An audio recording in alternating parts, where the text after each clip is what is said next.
Hello, I'm Xios. Up there is our GM. I am Serpent. I will be GMing today, and playing at the table is. Xios as Kara. Tyler and I'm playing Little Paw. Rex D playing Hen. Celestia playing Elowen. And Shadow playing Baxter Bones. Okay, everybody came through good. Wonderful. So, as we left our intrepid heroes last time, a plague has struck Falcon's Hollow. Our heroes had to search for 3 ingredients. 1, the cow as white as milk. No, wait, that's different ingredients. 1, moss from the oldest tree in the forest, which they successfully gathered. 2, a rare root known as rat's tail, which again they successfully gathered. 3, iron bloom mushrooms, which grow only where there is a great deal of metal in the soil, such as in a dwarven ruin. They have found the ruins of a dwarven monastery with many dangers within. They had an encounter with a kobold who is now their prisoner, Girdlecap. And they had an encounter with 2 wolves who, thanks to Baxter's ability to speak with canine kind, were able to communicate that that room was their territory and everybody else needs to leave. So there was no horrible conflict there. When we last left immediately, you had entered what appeared to be an abandoned armory with weapon and armor racks scattered along the wall. And let's go to our ruins map. There we go.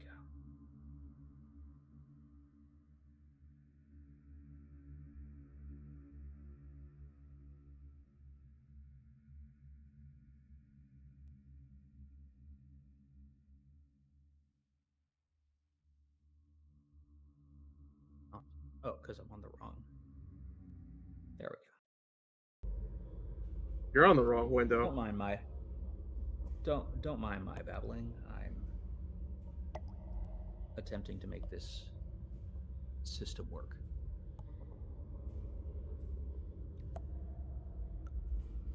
Right. All right. Let's see where girl kept in the light of the sun.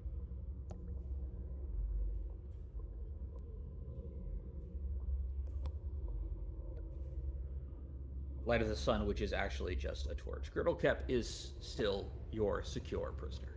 No, it's Holy Nova. A holy nova that just happens to be burning on the end of a stick that's in your hand. You can call it whatever you want. Yeah, I'm not here to judge.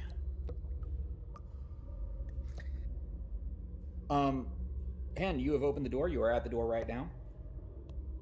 The abandoned armory, picked clean of any useful weapons or armor, is in front of you.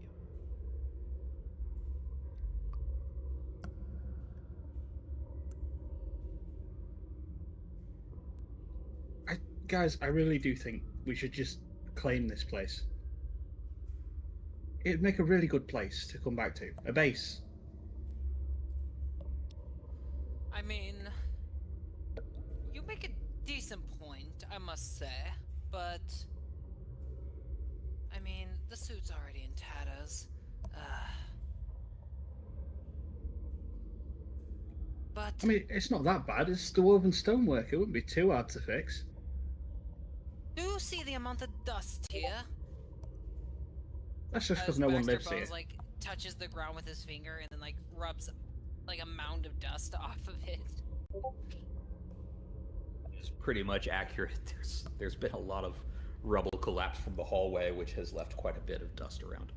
This is not a stable environment for No, someone as elegant or delicate as me. Now, Pretty sure the stables are out there. the stables? How dare you? The stables are What? for horses. I am Yeah. no mere horse. Elowen and Littlepaw, you see this delightful banter happening right in front of you. Are you going to do anything? Eluin is just dramatically looking between them, like raising an eyebrow way up in the direction of whoever's talking. Little Paul's gonna sneeze. Okay, yeah, it's dusty in here. I get it, right? But it's still as good a place to put our base as anywhere else that we've found so far. In fact, it's better. It's already got an armory. It's stinky. Well, once we get rid of the kobold and the wolves, it'll be fine. And what are we gonna do with them? Kill them? Okay. Asking the goblin what to do with inconvenient people. On that note, shall we find these mushrooms? It'll be worth a Baxter check, Bone- yeah. Baxter Bone trying to push away the fact of killing the wolves. How about Hen's this, gonna Hen? head in here. Okay, Hen, Oh, you can see in here because you have dark vision. Very few other people can at the moment. One sec. I'm What's gonna your desire? Yeah, your jelly ignite lamp's off. character, Baxter Bones.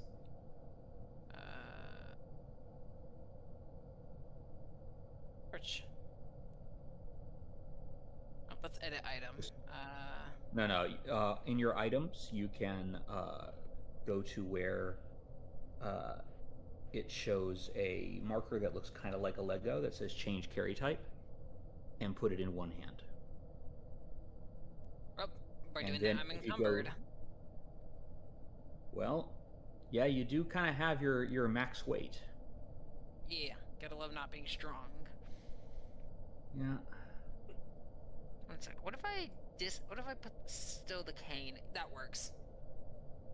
So you put your sword cane in your backpack and pull out a torch instead.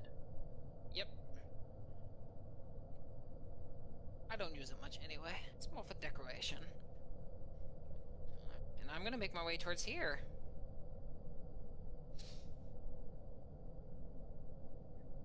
I'm gonna follow Hen into the room, and as I walk in, I'm gonna say, I've got a deal for you. Right. If you can find a better way to move the creatures that live here, then I will approve us living here without killing them. A brief out of character note, I had forgotten that we talked about this, but Tavir, you can in fact play a tiny awakened animal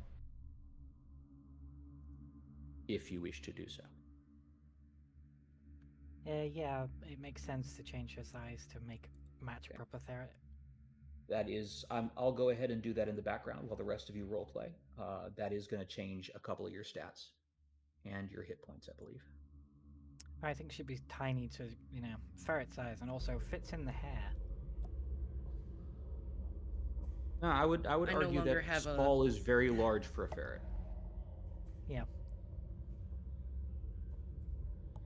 Baxter's medium because hound dogs are actually quite large. I am terrified of a tiny ferret with guns now. I'm so much happier with it this way because they're on my shoulders. Yeah. Still crit fails and shoots you. No, I just mean tiny is easier to carry than small. Yeah. Alright.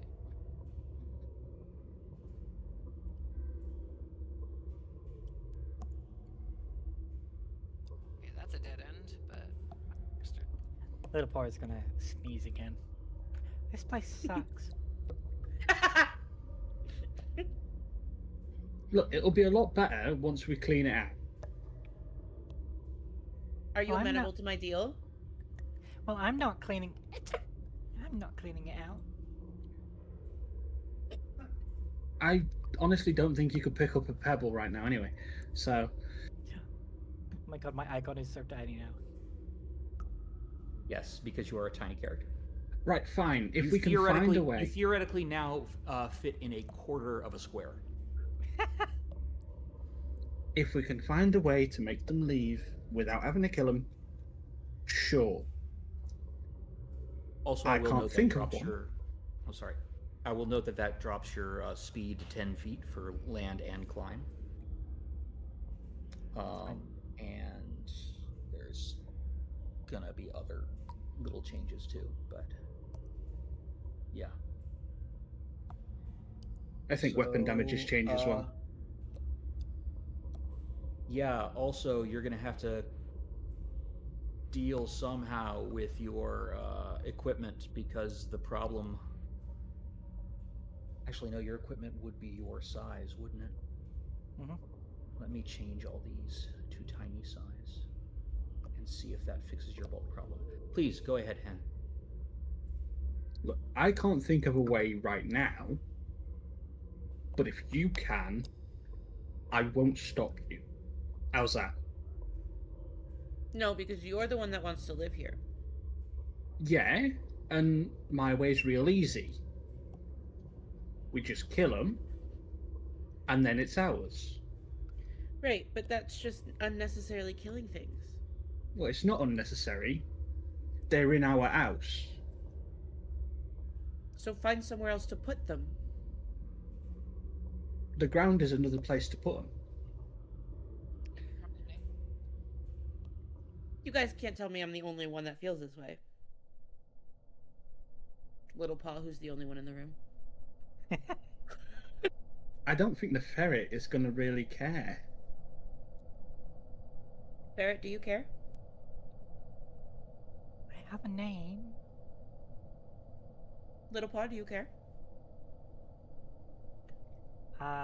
What are we talking about? I wasn't paying attention. We're going to kill the kobold. Oh, okay. No, we're not. Oh, okay. Hen, we're not killing the kobold. That's the. It's just the easiest thing. Even if, right, we find some other way to get him to leave, there's nothing stopping him coming back. So you just want to kill somebody? Just to take his house? It's not his house. It's not yours? It's a ruin. It is mine. Now we come right back to this. No, it's not a mine, Eloin. At least I don't think it is. You see, it's neither of those. It's I mean, it's a dwarven fortress. There could be a mine here. Rex, what have you been doing in the room while you've been talking? Right, Hen's gone over to the store and opened things as well. I just came in here to follow Hen. We should find the mushrooms and go. Huh. That is not supposed to be visible. I apologize. That's a mistake on the map. Oh, am I not supposed to immediately know the store here? Okay. No, you're not. I apologize. Whoops. Why don't you go ahead and give me a perception check and see if I can fix that?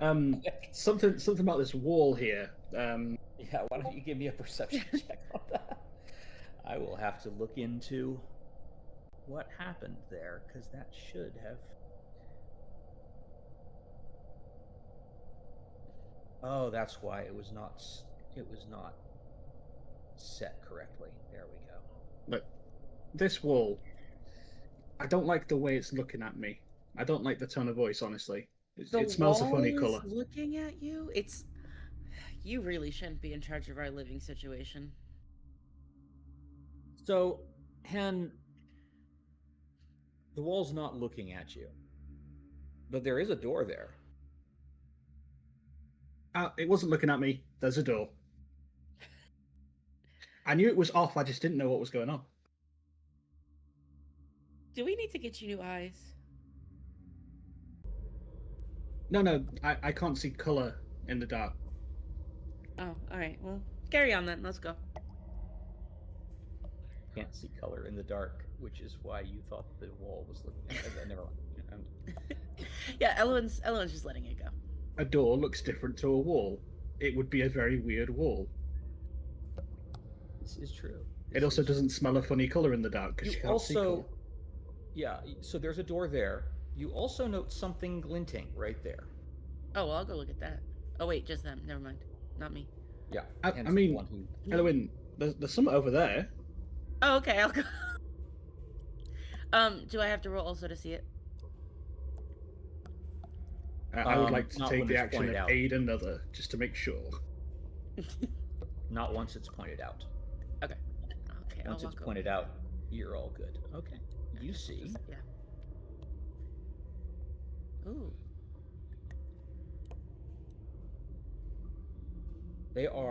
You see 2 crossbow bolts that apparently were missed by the looters because they rolled pretty far under this bench thing here. I'm gonna take them, and she's gonna hold them up in the air and be like, "I can use these." Okay. You get those. Da-da-da-da. Look, see, our notice- house is already providing. Yeah, you notice that the crossbow bolts are a sort of striking blue color. Give it to you. I'm gonna take out my crossbow. Hang on a second. I gotta move you real quick. Oh, okay.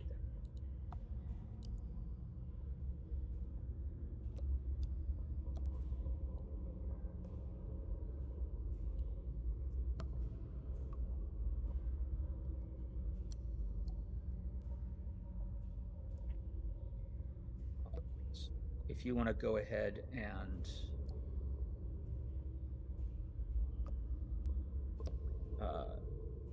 drag the unusual ammunition into your inventory.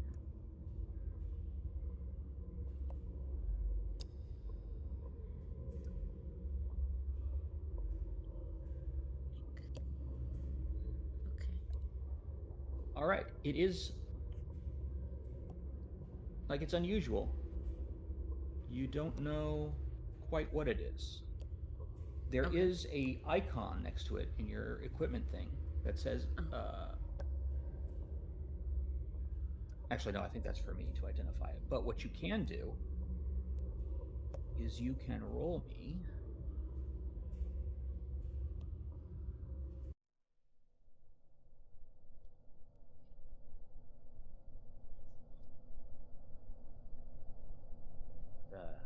you will be rolling me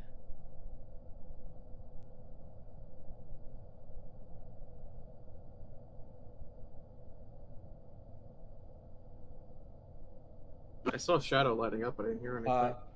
yeah. You will be rolling me a Arcana check. Uh-oh. Yeah. Oh, that's not bad.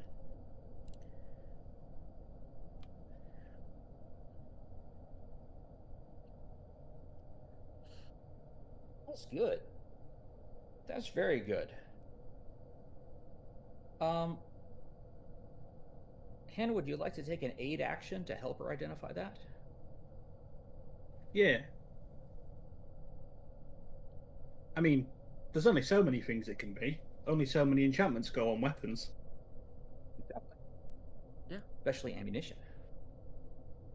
It's even less. Yeah. Go ahead and roll me Arcana.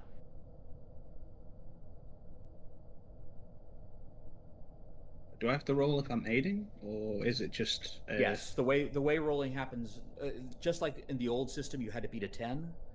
Now you have to beat a DC basically decided by me, which in this case is also going to be a 10. Maybe. Oh, so close. That is very close. Oh, Baxter, I did not notice you had gone over that way. One of my points. You know what? I'm gonna give it to you because you are both so close. Like you are both so close. So at first you can't get it, and then you're thinking, okay, it's blue. It's cold to the touch. Dabba-dee dabba-die? Dabba-dee dabba dice. Get it? Because it's ice. Get it? It's cold.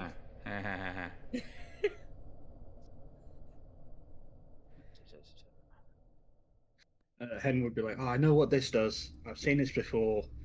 Oh, what was it? He Between called the it two of Shiver you- Shot."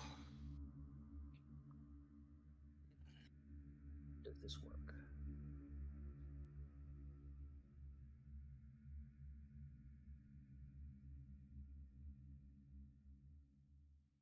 Oh, there we go. That does it.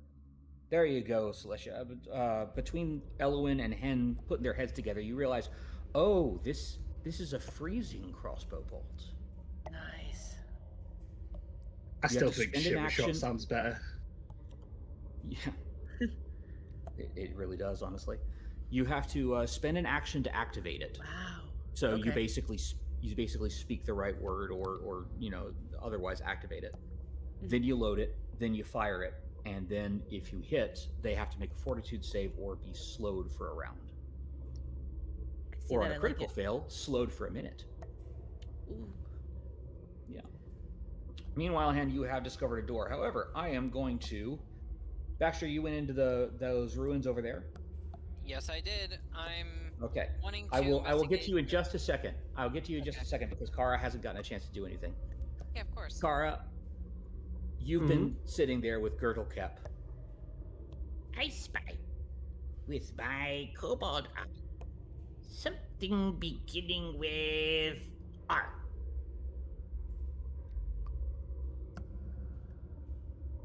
This is a game. You are not supposed to guess what I have seen. I see. Gertokep has seen a thing that begins with R. It is in the room. I don't know. Maybe it's Rog. You are too clever for Gertokep. Your turn. Kara just like shakes her head and like she's picking at her scales as she molts some of the last bit of scales that were on her fist. You know, scales are such a blessing and a curse, aren't they? I spy with my little eye something beginning with B.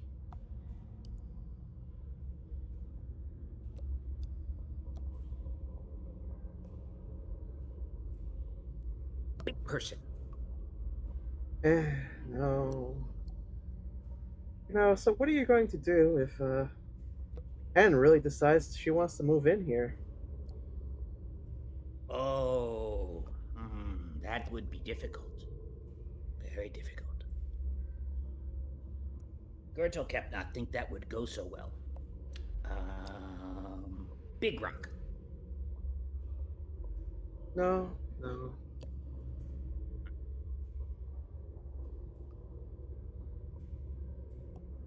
She's not really one for diplomacy.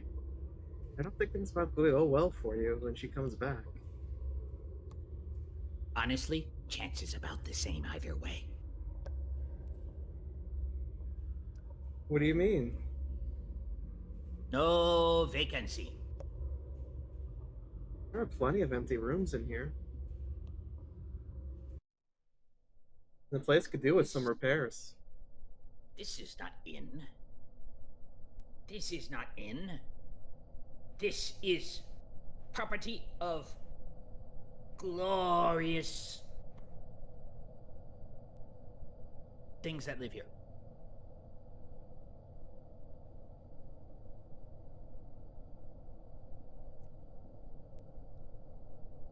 Who lives here? Gertokep. And, bats. There are bats. Those are dead. And, flying octopus. Those are dead as well. Other flying octopus. Those are dead as well. Wolves. I have a feeling the wolves won't be alive much longer. Oh dear. Bugs. I mean, you're just going weaker in scale of things. You think rock bugs weaker in scale? Mm-hmm.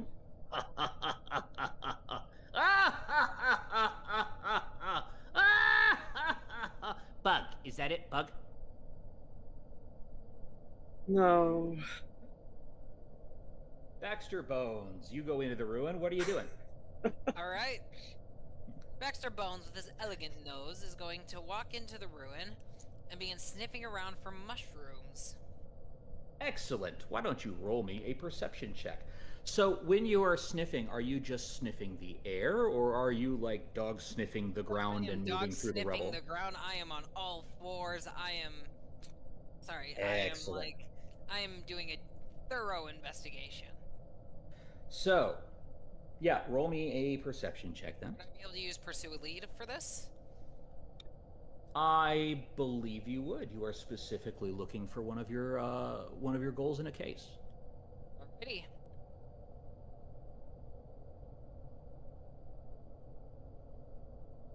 That's a very good perception check. So, you're pretty sure there are no mushrooms here. The only plant life you smell is like weeds coming up through the rocks. But you do smell something interesting. Like something that's not quite rock. And then you see this honestly adorable little like this little cobblestone that sort of rolls off the top of the rubble pile towards you. And a little mouth opens up on one side.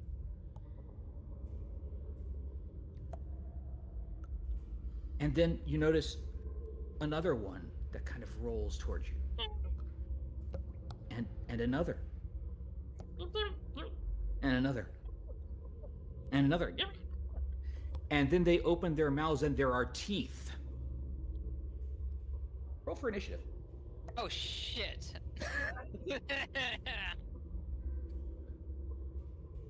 It's not letting me roll initiative. Oh, I'm not combat, that's why. Yeah, you need to set up your combat first, sorry. Yep. Combat state. So yes, rock bugs. Individually, adorable.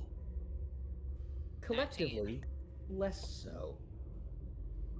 19, all right.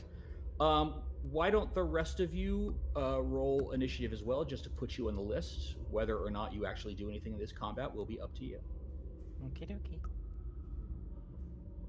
By the way, Little Paul, as a tiny creature, your bulk is 1, which means Elowen, while you are carrying Little Paw, treat your encumbrance as being 1 in additional.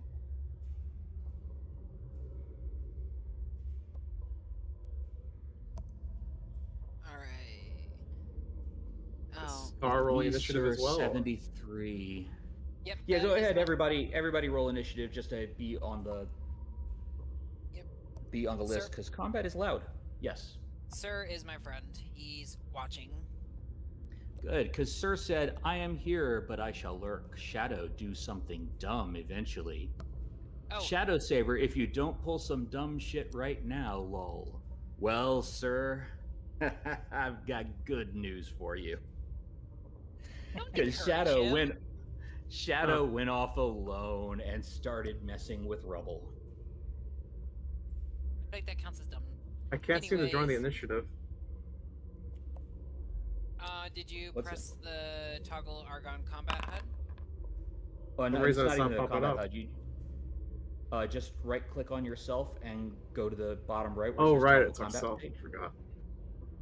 Yeah. Not bad. No worries. I was not expecting puffins of rock. Or not puffins. What are the cute things from Club Penguin called? Puffles. There we go. God, I'm showing my age right now. Wow. Club Penguin. Club Penguin. What All days? right. Yes, and I'm not a fighter. Oh no. Wait. How do you know what Club Penguin is, but not George Foreman? That's what I'm wondering. I think you'll find that those are two very different things. They are, but George Foreman's been everywhere for like 50 years. For those of you who are just tuning in, Shadow may be the youngest of us, and we were giving him a little bit of a hard time about that before the game. Yes. All right. So, okay. All the cultural touchstones that Shadow does not know. Yes. All right, we are starting this up. We are also moving forward until it's somebody who's actually there. Okay. They show teeth, and then they just leap at you. You're not quite sure how rocks leap, but they do. Wait, they rolled above a 19 for initiative. Dang. They rolled a 20. Dang. Okay. Oh, sorry, they rolled a 25. They critted on their initiative. Okay.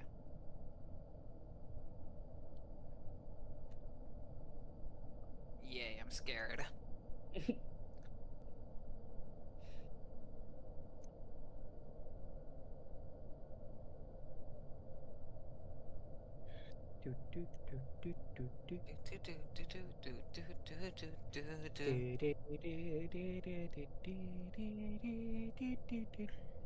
Nope, we can't do too much longer. We'll get copyrighted. Okay. They leap at you, showing surprising agility, and attack with grasping bites.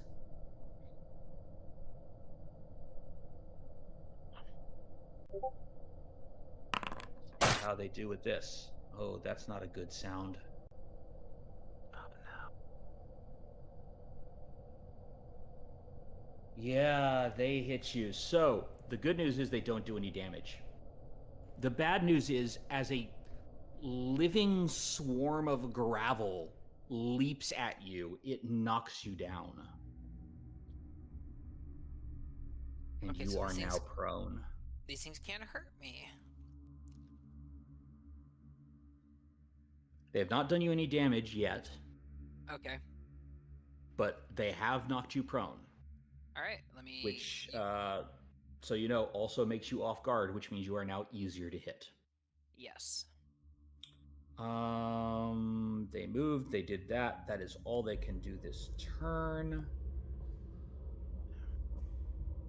If you have some free action you want to do, like, say, screaming for your life, you can do that. Whatever your character would do. But only if it's a free action. It is a free action, yes. Baxter would scream out, "Blimey! Dear God, the rocks are alive! Please come to my aid!" It's very eloquent for something said as a free action off your turn. Everybody give me perception checks.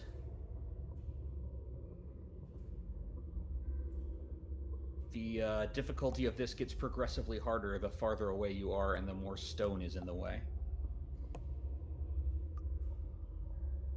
Still pretty good, Kara.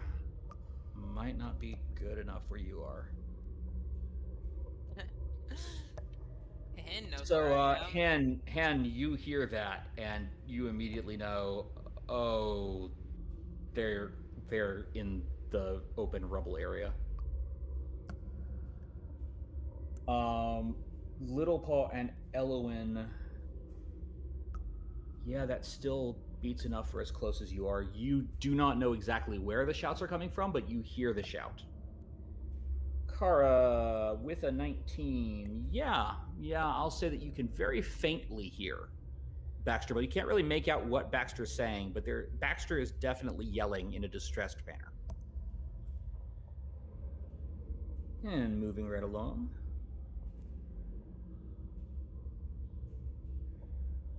Paw.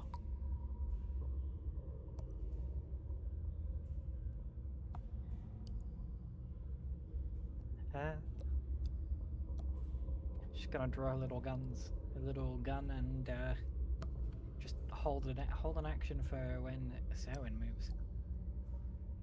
Just shoot anything that comes into range. It's a tiny double-barreled pistol now. It's an adorable little gun. Like matchbox size gun? Yeah, Elwin. Yeah, so it's a different thing. All right. Um.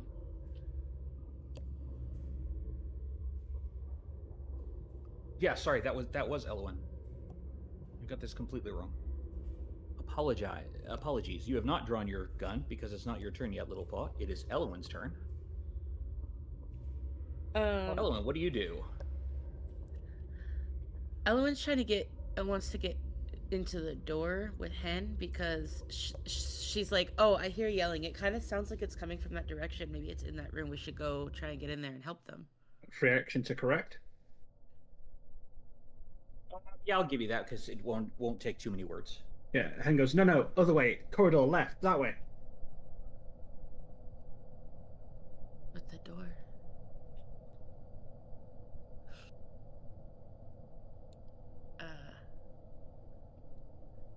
Then she could 10 go feet. here. That's 20. Yep. Are you going out into the corridor? No, she's got 30 feet of movement. She walked across the room and then back out. Okay, so that's one action. Oh yeah, she can go out. Yeah. I forget how the actions work. My bad. That was 20 feet. That was only 20 feet of movement to go across the room and then back. So okay. One more square, that's 30 feet. Okay. Yeah, that's 30 feet. Oh, okay. That's one action. You have 2 other actions. Okay, I'll move forward a little bit more.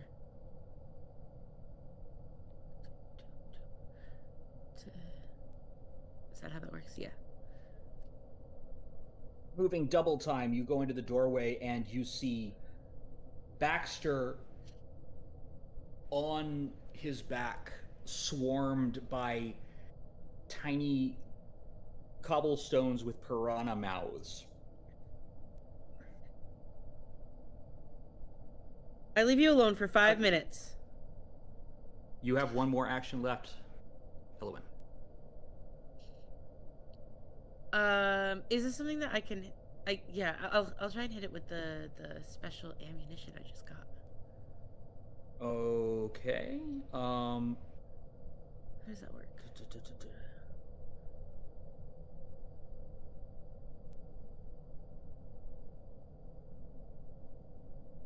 I think that works on a swarm.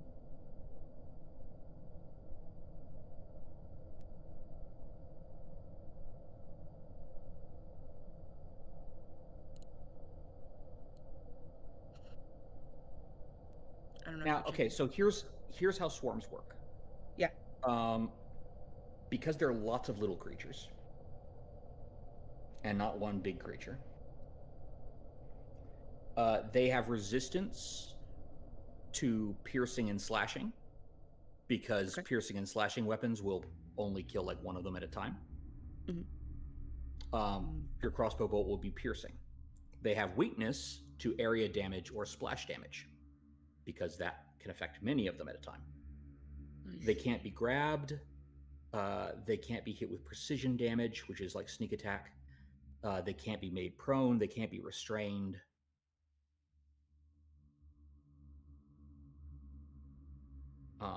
And that's basically how swarms work. And then each individual swarm might have other abilities based on the creatures that they are. In that case, go ahead. Sorry. Yeah, but you know that your freezing ammunition, while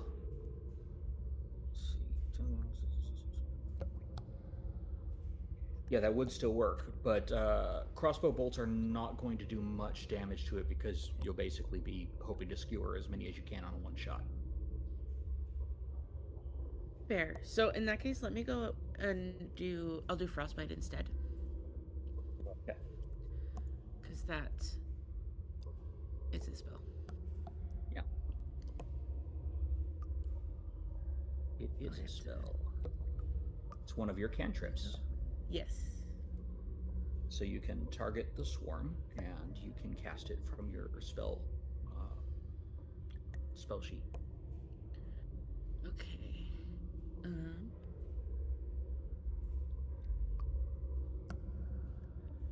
Okay, so I think so. There's a save DC of 17. Should I? Yeah.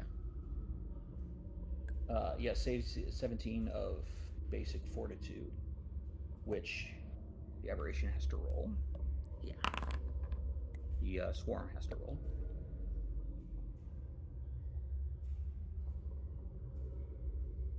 And it fails, which means the effect takes place. Roll your damage. Perfect. Boop, boop.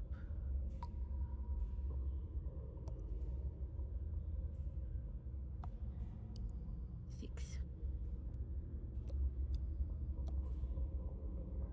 And because that's cold damage, that is not affected by any of its weaknesses. So you just do damage to that. Very nice. As you lash out with cold, and the cold freezes around it, frost begins to form like a rime over the cobblestone creatures. And that is your turn. Next is Hen.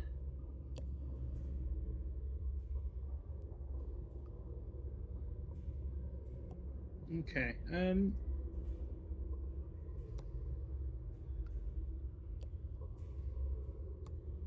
First, I'm going to run out of here.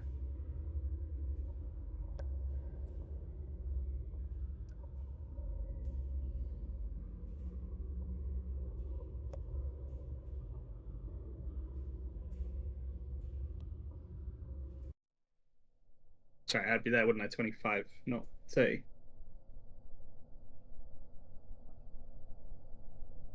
Your speed is 25.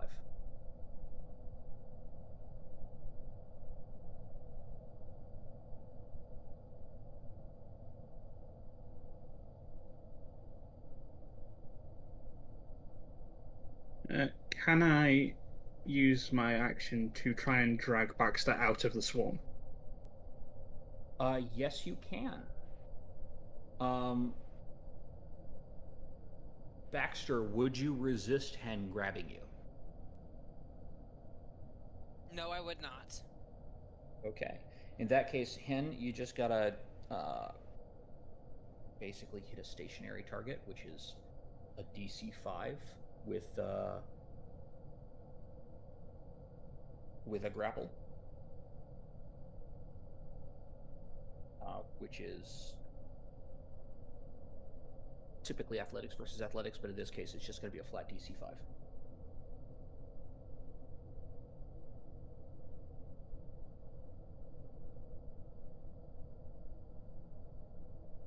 Just don't roll a 1.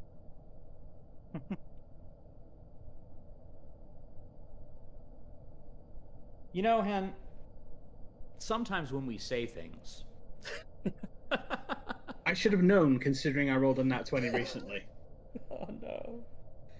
Hen, you try, but the creatures are just biting and snapping at your fingers like tiny stony piranha.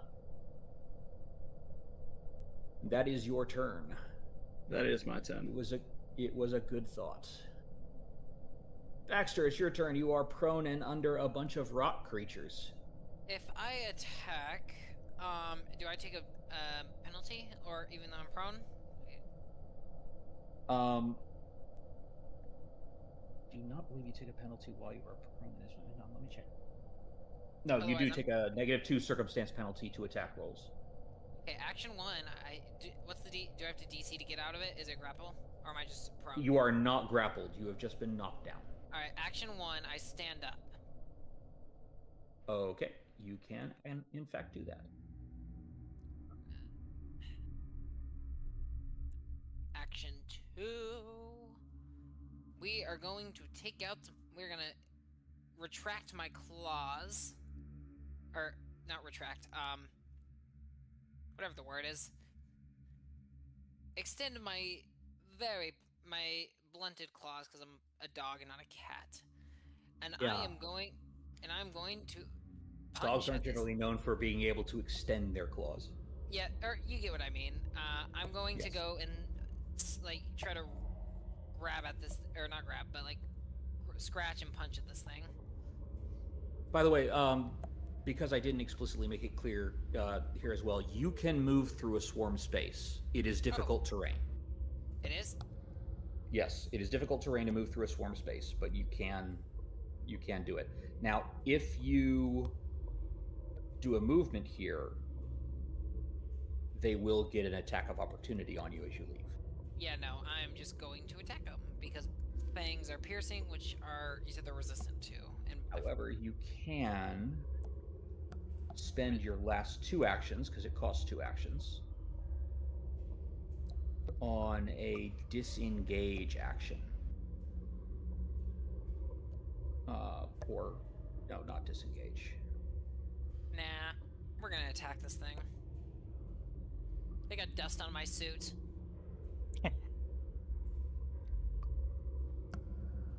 Fair enough. Huh. Hey.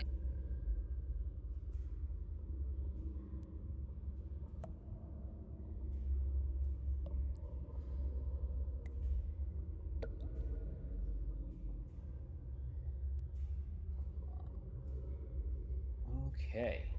That does, in fact, hit. Roll your damage.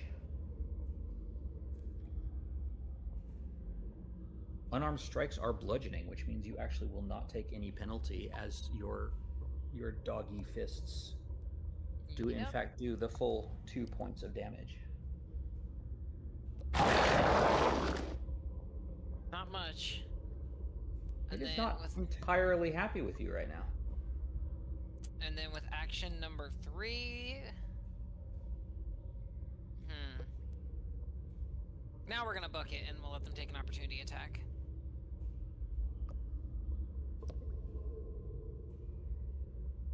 Alright.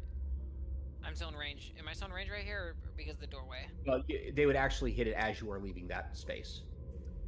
Yeah, okay. So boop. The way it is, yeah, it does that. They will take Attack of opportunity. their pummeling assault attack.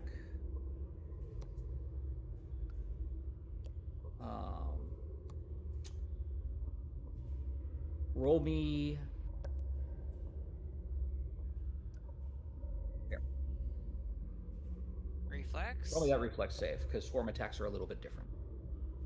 Reflex. I'm entirely sure that swarms get. I'm an expert in that. Attacks of opportunity. I am not an expert in that. Oh dear.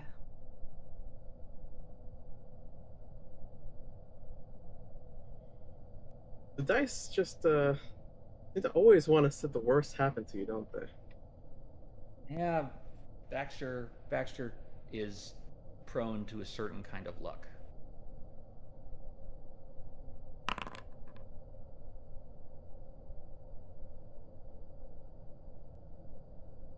So you are pelted with the small rock things as you leave, but you do get away. All right. He ain't nothing but a hound dog, dying all the time. Kara, you did not hear anything specific. You could not make out the words, but you did hear Baxter was yelling something and sounded in distress. All right.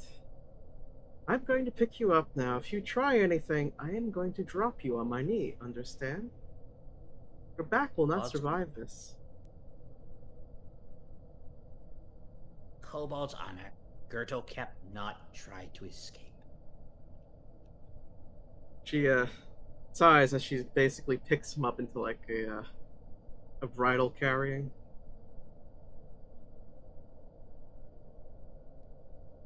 Just for funsies, let's put Girl Cap in the initiative. Oh god.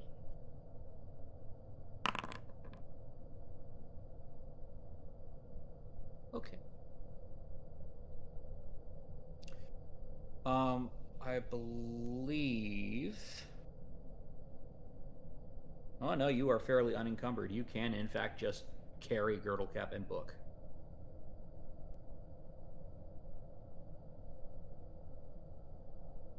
That's 2 actions, and then 1 to carry, right? So that'd be it.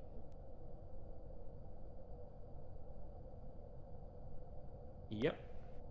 And then That would be it. Like You six. see your allies down at the end of the hallway. Like a quick shot's a free action, right? Yeah. What's going on? Rock Swarm. That's it. Hey, Little Paw, it's your turn. Yep. So now I will hold that action ready to shoot the gun when Eloin moves into range. Elwyn is in range. Elwyn's right next to it. Oh. Ah, yes, you can see through the door. Then yeah, Little Paw is gonna shoot the angry thing. Okay. Shooting is piercing, which means it will not do as much damage and might not do any at all. Depending. You might want to raise Little Paw up like 5 feet.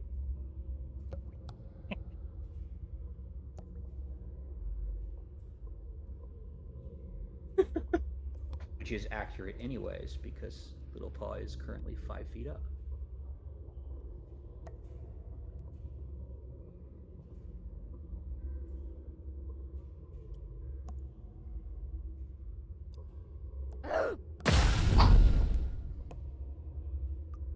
That is unfortunately a miss.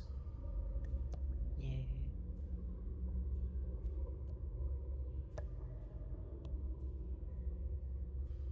As Little Paw's bullet hits a stone, but not one of the living ones.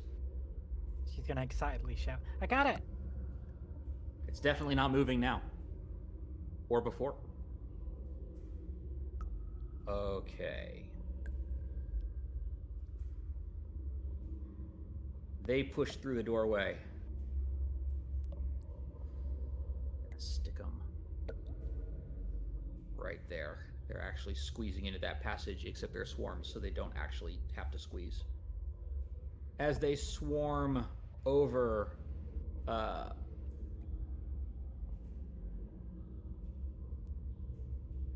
over Hen, Little Paw, and Eloin, they will attempt. They're basically throwing themselves at you like rocks, but with teeth. All three of you. Let's see, how do I move them down? Ah, there we go.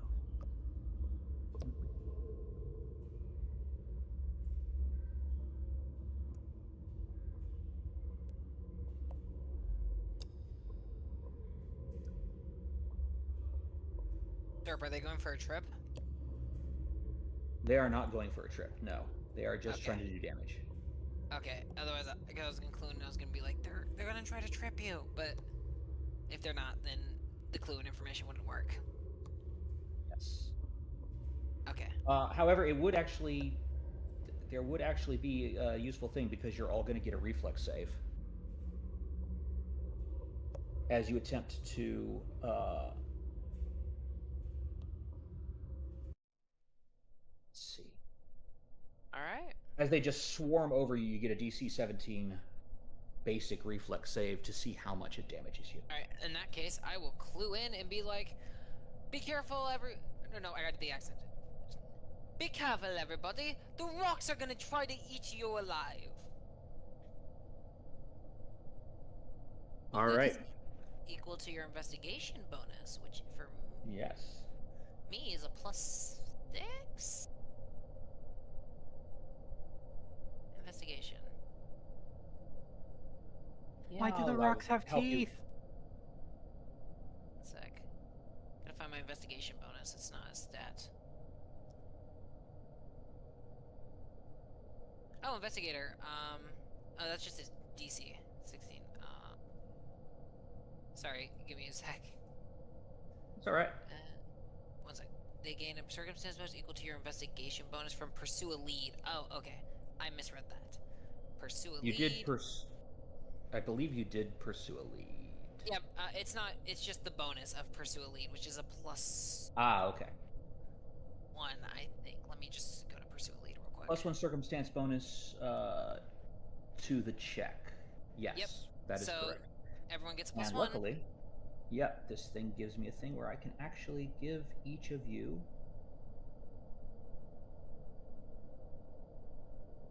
a fun little icon that will automatically add that +1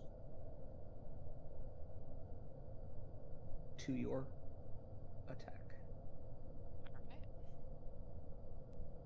You guys got Okay, this. so everybody, the button is in chat. You can just click the DC 17 basic reflex.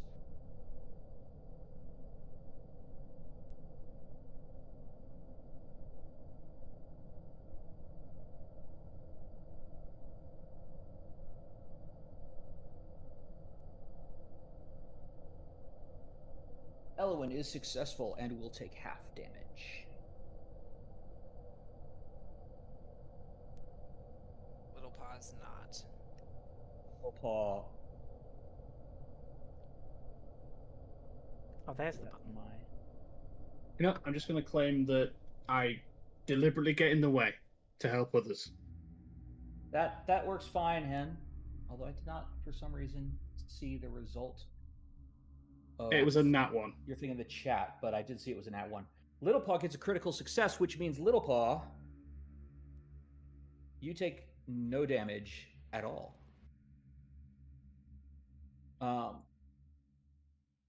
You are incredibly nimble.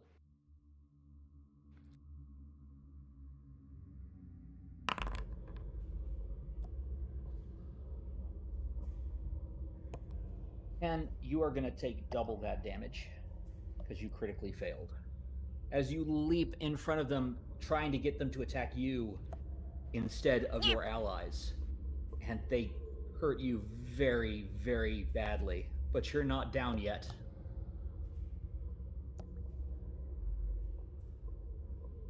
Then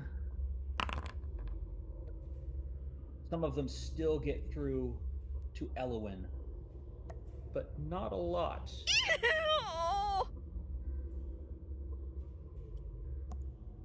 Of course, not a lot is subjective for a cleric, but still not a lot as they throw themselves at you, pelting off of you like stones. Again, Not a lot with is still teeth. too much. Yeah. Yeah. It's never fun getting hit with rocks. No. As the old saying goes, sticks and stones can, in fact, break your bones. But Elwyn, it is your turn, which means you can now react to that. I'm gonna hit him. What are you going to hit them with? Let me see.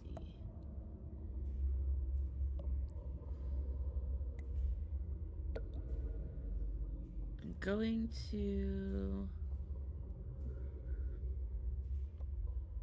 I'm gonna hit them with frostbite again. Okay, if you cast a spell, while you're in melee like that, because casting a spell is a manipulate action, they have the opportunity to do an attack on you, an attack of opportunity. That's a good point. It's difficult when you're in the middle of a swarm. Yeah. Check the swarm traits real quick, just to make sure they actually do.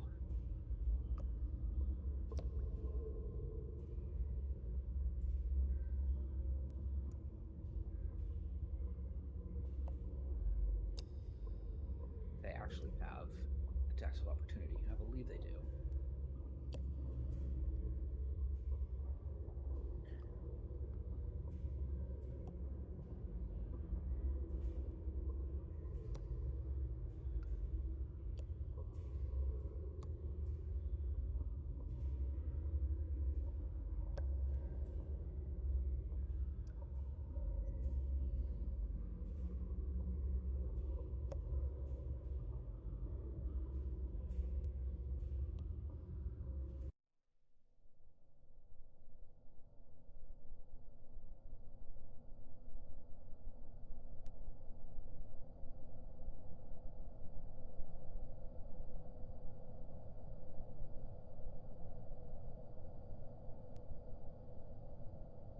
Yeah, they can, in fact, take attacks of opportunity.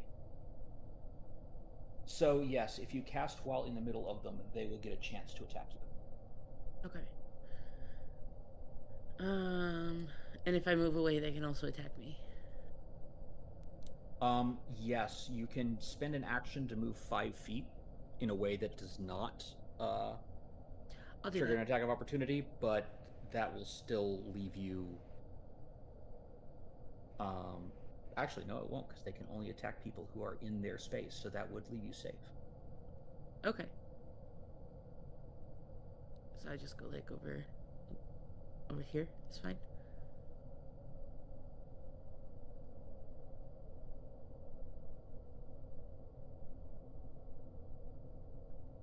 With you.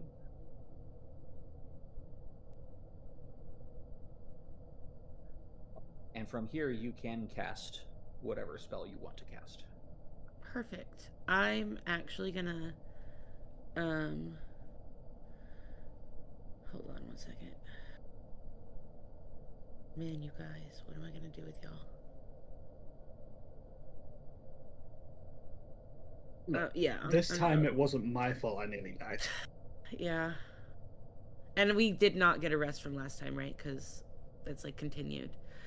Yeah. So I'm out of healing spells, you guys. Out of your main ones, you still have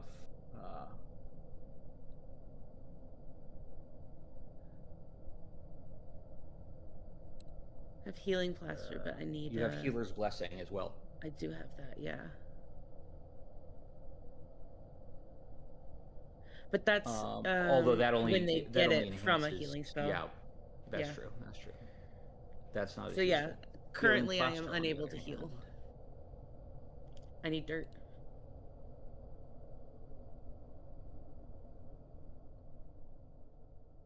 So you have a healer's kit. Yes. You have Can I healer's use that tools, in- which means you don't need. Which means you don't need healing plaster because you already have the Oh, kit. okay. Healing plaster basically lets you act as if you have the kit if you don't. Oh, okay. Okay. I'll change that out then when we rest. Yeah. You cannot do your mundane treating wounds though in the middle of battle because that does take 10 minutes. Yeah. So what would you like to do instead? Yeah, so I guess I will frostbite then. All right. I'll bring you back up later, I promise. So I need you to make a save DC. Me?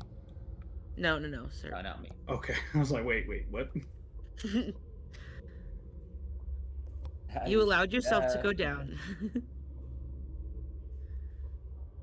Definitely not going to save. Good. And I'm definitely gonna roll damage.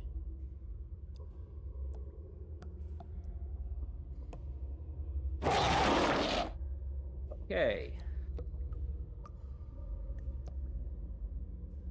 There's not that many creatures left. Still enough to cause some damage, though.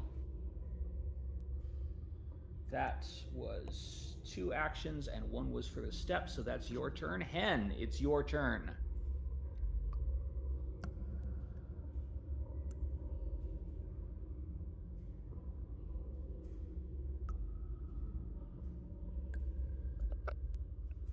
Okay, can I take a penalty to attack to try and hit these things with the flat of the blade to make it bludgeoning instead of slashing? That is a good question. Because if not, I have no weapons in this fight. Well, I mean, you can still attack with slashing. You're just gonna. They just have resistance 5, so you'll need to do more than 5 points of damage. I mean, fair, yeah. That said, which do you have? I have 2 dog slices and 1 horse ripper.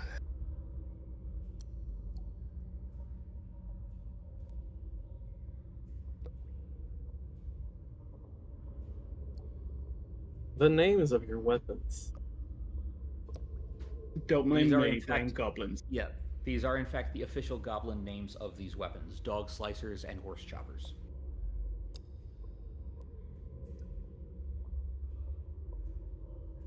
Goblins hate dogs and horses, as a general rule. Although individual goblins can, in fact, overcome this prejudice. Yeah. Hen What's a loves goblin? I dogs. just know my tiny green child.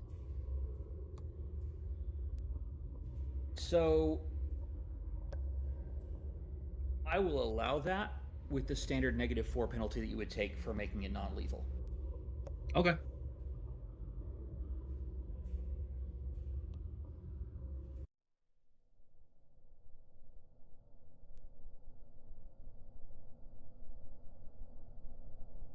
Sorry, I would have already picked these up. I just forgot to do it after the last fight. Sorry, normally it would be a -2 penalty. Because it's a little bit harder to hit with the flat of the blade, I'm making it a -4. Like, switching an attack to non-lethal is -2. -4, making it a 12 to hit. All right, a 12 will not hit it, unfortunately. That was one action. You have 2 more left.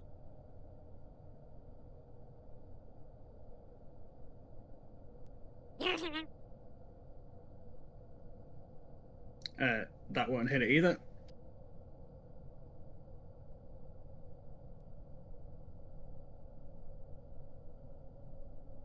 Like those 16s there. You now have 1 action left. Yep.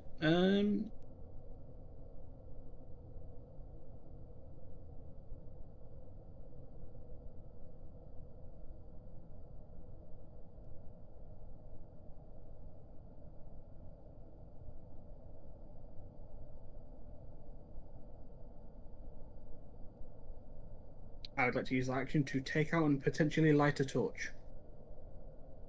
Okay. Yeah, you can take out a torch. Actually, draw might be a manipulate action. Let me check. Look.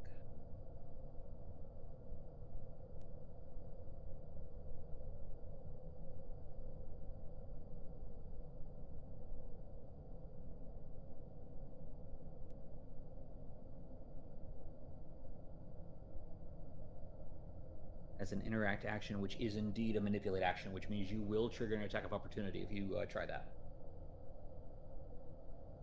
Alright, never mind then. I'm just not going to do anything for this last part. Okay. Do you want to maybe step out of the swarm, or do you want to stay in it?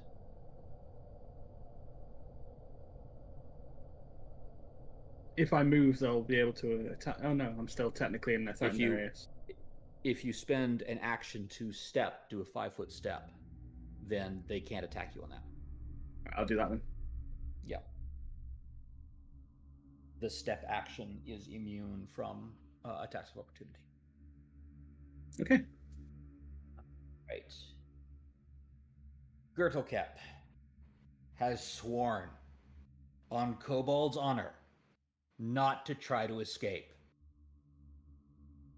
He has sworn which this means he's going to try and escape. on Kobold's honor. Much swearing happened.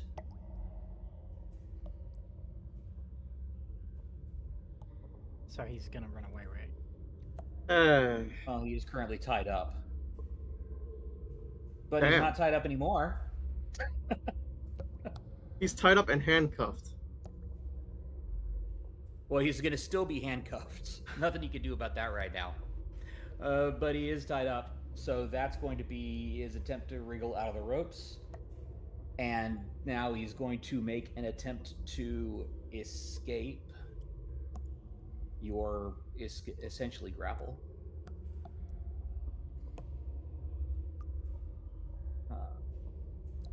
This is going to be against your athletics DC.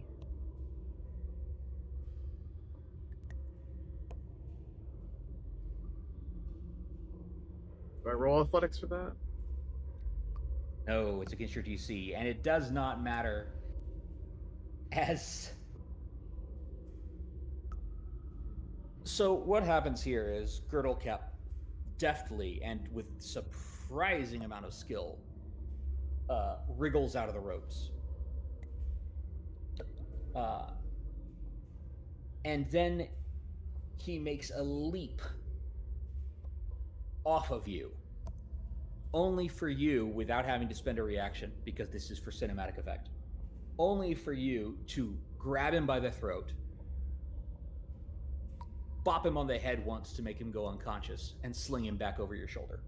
Oh, that's my reaction. I had threatened him to basically break the bat. That would actually require an action. Okay. This, on the other hand, I'm giving you for free because he just nat 1 critted. If you want, he can just be dazed. In fact, I think I will do that because, knocking someone unconscious is harder than you think. He is dazed as you sling him back over your shoulder, and still handcuffed, of course. So he did definitely try to escape. Oh, so that wasn't how she's carrying him. He's in front of her in her arms. Okay, then you pull Girdlecap back into your loving embrace.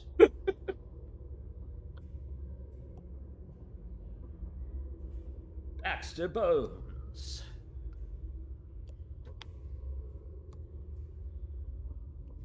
Indeed. Baxter Bones is going to be the gentleman that he is. Let's see how much health I got. Okay. A little far from our distance, but...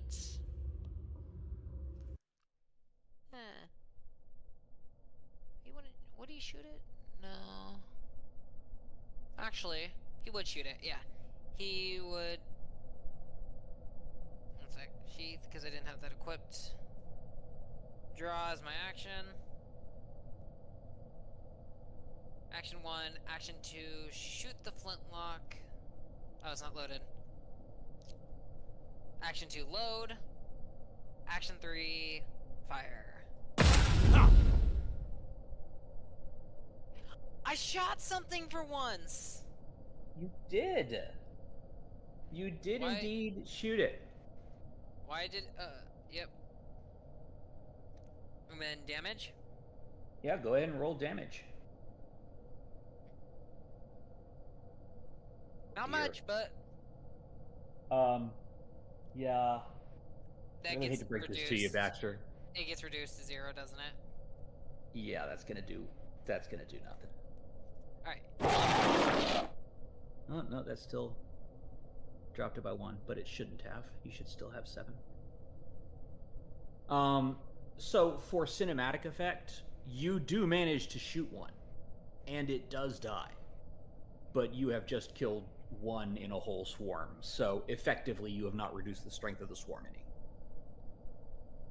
But I just want to note, for story purposes, you did successfully kill one.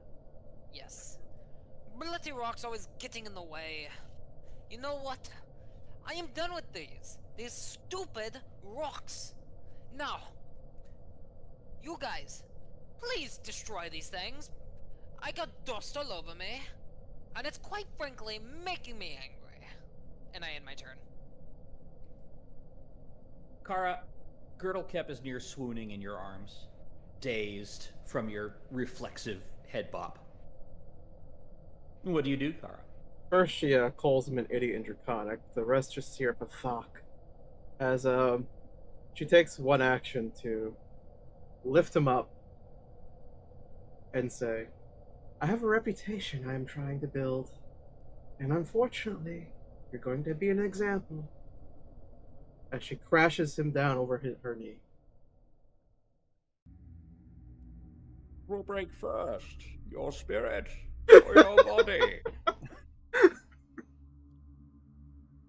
Break the bat. So you want an armed attack for this?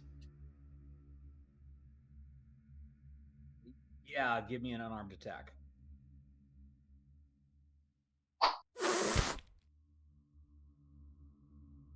Oh. We're gonna say that it hits anyways. You've got them helpless and dazed. Go ahead and roll damage.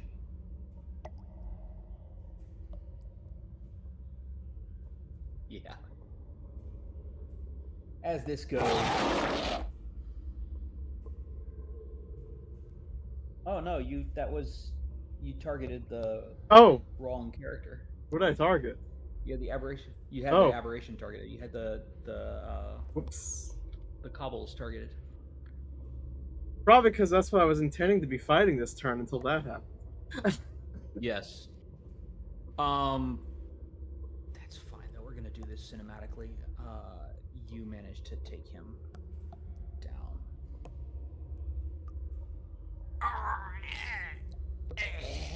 And Girdlecap is now dying. And Girdlecap was already pretty significantly wounded, which means Girdlecap is at death's door. Well, Girdlecap is now dying 3. my attacks are all non-lethal. Right, they are. Which means it does not even wound Girdlecap.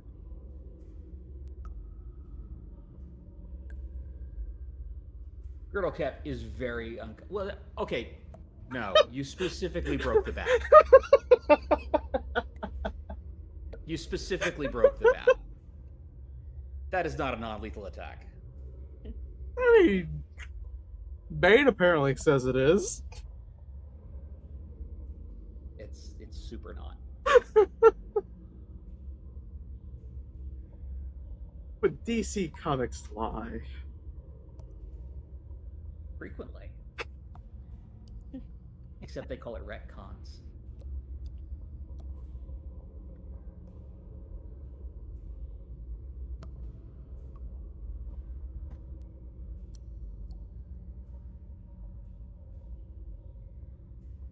So yes, Girdlecap is at death's door. If Girdlecap is not stabilized, Girdlecap will likely die. There's a chance that Girdlecap could self-stabilize, but only a chance. So Kara, you have 2 actions left.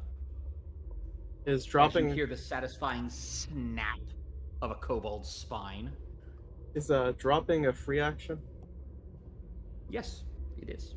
I'm just gonna drop him back there. So I have 2 actions left, so I guess I'm going to throw fire at the aberration. Okay, are they close enough? How far can you throw fire? That's a good question. Kind of just assume blind of sight.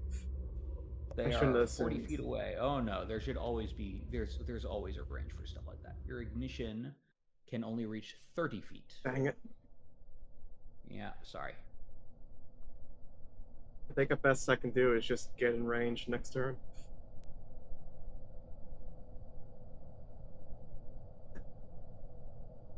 Yeah. Alright. That's it. And Kara runs up.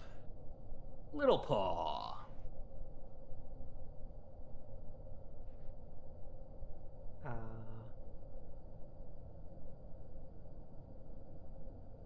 After having deftly avoided the stone creatures that threw themselves at you. So she's gonna hang on to Elwyn through her hair and sheath the pistol. There's not much she can do here. You need to reload, I believe. Yep, she is gonna reload. And that is my turn. Just reloaded? Yep. Okay. It's now time for the Cobble Swarms, and the Cobble Swarm is kinda done. It will actually take a 5-foot step with its first action.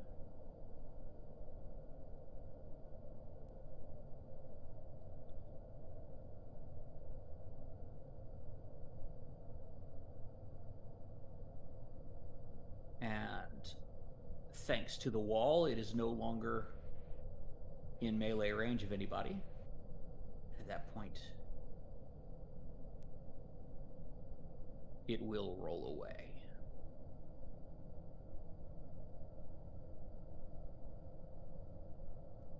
However, for reasons, we are not out of combat yet.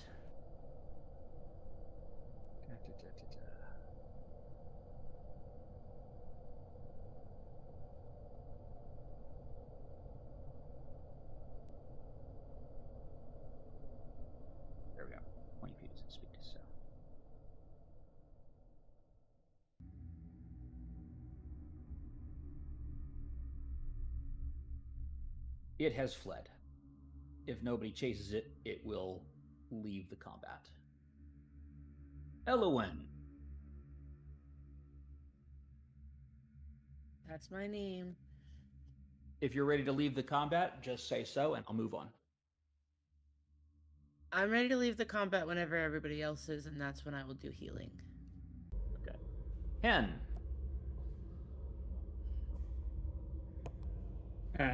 Hen is going to sort of look over her shoulder and see the broken kobold. Yeah, spines aren't supposed to bend like that.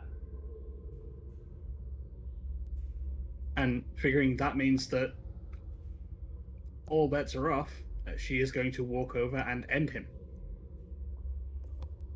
Okay. For sending her up here with no warning that literal rocks could attack her. Carl put a hand on Hen's shoulder. No, he chose his fate. Let him survive if he wants to. Won't be powering anyone. And are you going to let Kara talk you down, or are you going to continue? It is your turn. No, Hen's going to sort of look at Kara like, and they thought I was uncivilized. And then end him, because that's not a life that anyone should lead. Theoretically, that is a mercy. At least Anybody else going to in say this world, it's not something that, yeah. Actually, with second edition, they did a really good job of bringing in things like wheelchairs and hearing aids and things like that, so you can have disabled characters now. Which I think Baxter is going to brush the dust off and ignore Girdlecap because Baxter is more focused on fixing his outfit. Girdlecap dies on the end of Hen's blade. It is a mercy. Did warn him. And with that, we are done with combat. Did warn him that he And would we still regret haven't this. found the mushrooms. Oh, you haven't. Baxter would walk up to Hen and say, Blimey, any luck finding the mushrooms yet? And would you come back to the party, or would you still be over there by Girdlecap? Hen would come back to near the party. Okay. You can move yourselves where you want. We're out of combat now. So, kind of talked a lot about the things in here that will be fighting us. That there was 2 sets of flying squids, some bugs, which I guess you just encountered. Wolves, have you found them yet? Yeah, there's wolves in that room over there. Ah, okay. Baxter said we shouldn't fight them, but seeing as we can't seem to find the mushrooms anywhere else, I did warn Baxter that if the mushrooms are in there, we're going in no matter what. Well, I couldn't really tell, but I think Girdlecap mentioned the wolves are either under their command or Girdlecap is under the wolves' command or something like that. As the conversation is going on, those of you with the medicine skill, are you going to try to treat wounds on people? I was gonna say, yeah, while they're talking, can I do that? You attempt to bandage first. And Okay. Roll a medicine check. Meanwhile, and you can keep talking. That is successful. Roll 2d8. Well, there was a door in the closer room, and she's going to indicate the armory. We could check there first, I guess, but honestly, it's looking like we're going to have to kill the wolves and whatever the wolves are under the control of, or whatever.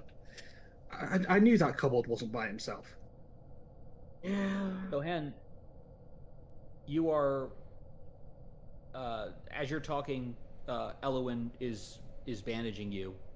You feel better, but definitely nowhere near your full strength. You have 6 hit points. I guess what we could do is, like, block the door and then rest. I would take a rest. Wolves can't get out, and then we could just Alright. take our time getting... I mean, we don't really have the time, but we're going to need to. Well, I mean, if we can find the mushrooms, I'm pretty fast. I can go back to town. The amount of stuff that we had to trudge through to get here, I don't think I'd feel right letting you go by yourself. Yeah, but with the heroes, we have to take risks and do the things and save people. You're so small. You're a hero just being here, or Oh, Hen, I have an idea on how to get the dogs to back down and let us get this. But I need to test this on something. Tell me, does this face look intimidating to you? As a Kara basically snarls and bares her teeth.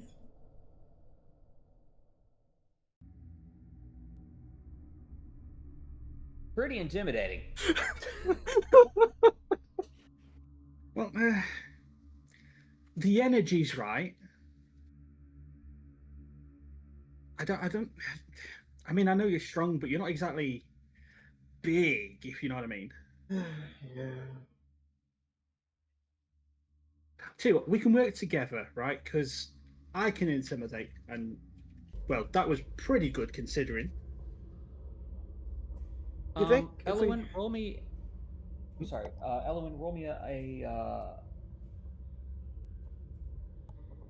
an intelligence check. Okay. You think if we throw Girl Kip's Continue. body in there, it would add to the intimidation? I mean, it might distract them with something to eat, True. so that might also help. And it would be the circle of life, wouldn't it? I mean, he tried to feed us to the wolves.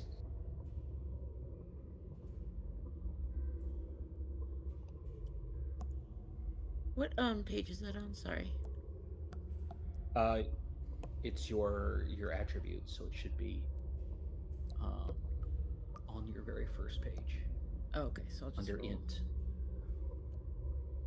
Well, whenever you're I ready, didn't know Hen. there was a button for it.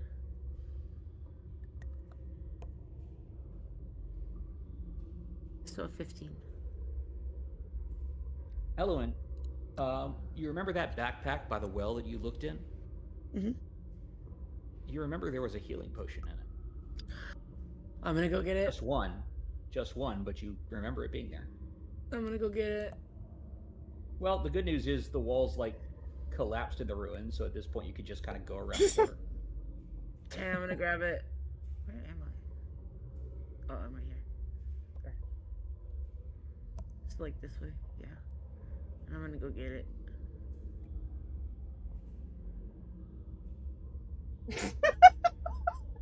Pathbuilder's having I went back the inside. Pathfinder mod is having a difficulty there. Ah. There you go. There we go. Little Paw is with you. Yeah. All right. The fun thing about these loot stack mods that I have is you could just pull any of those items you want onto your character. Remember though that Little Paw is an additional 1 encumbrance. Yes. I'm pretty Call me okay on fat? my stuff. Your encumbrance is 1. So you are calling me fat? I mean, ferrets are cute that way. And stinky. That also, very much that. I am not stinky. That's just my natural mask. Exactly.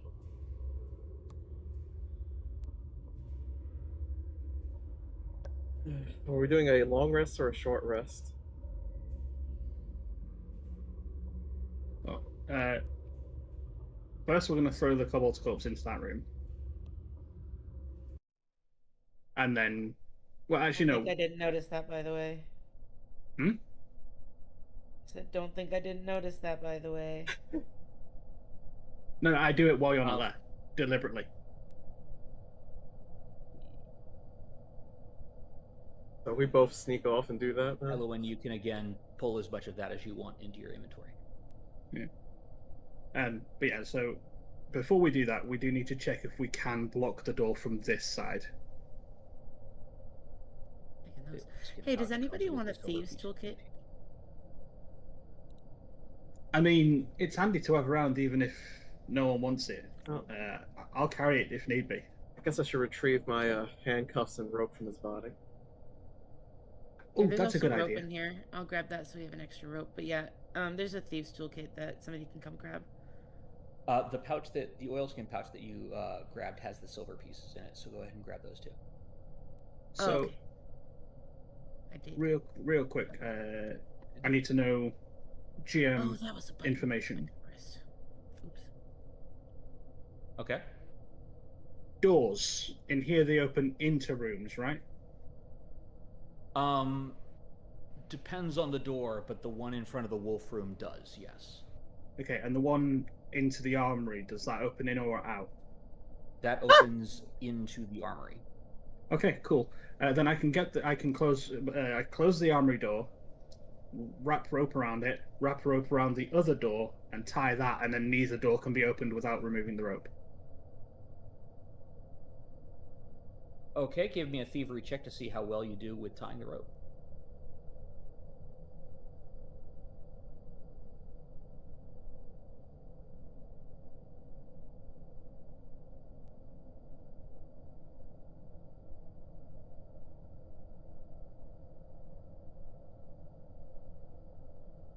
All right. It's an attempt. It is an attempt. Your knots are not the strongest, but that's not going to really matter for a break attempt because that's against the rope anyways.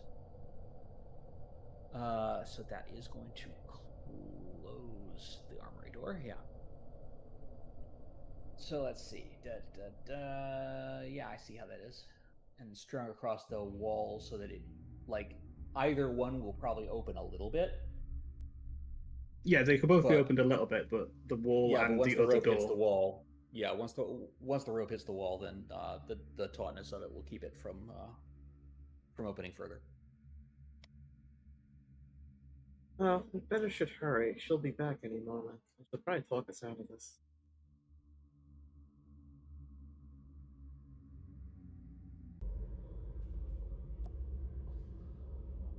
Right up. And then toss the kobold body in and cover the door handle with the rope. Baxter, you're not going to stop us, right?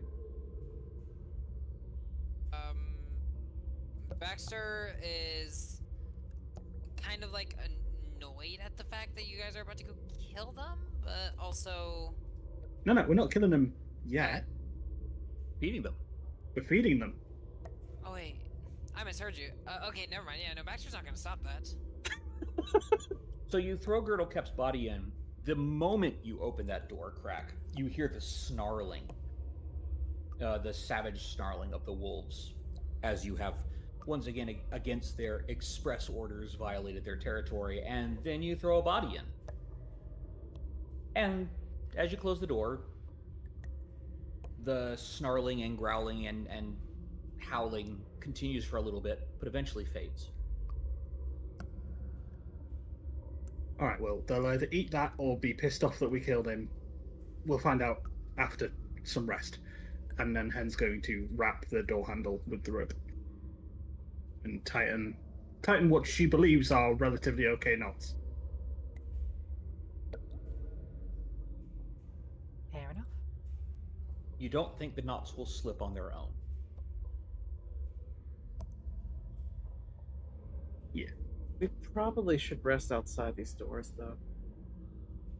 Oh, yeah, we probably shouldn't rest right here. There was a clearing not too far back, I think. We rest there. We could use Girdlekep's room. It was at least clean.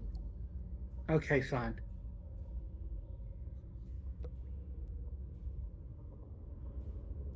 Dibs on the bed. Okay, far as anyone needs to know, we let him go. Yeah, we let him go. Right, Baxter? Yeah. To his eternal reward.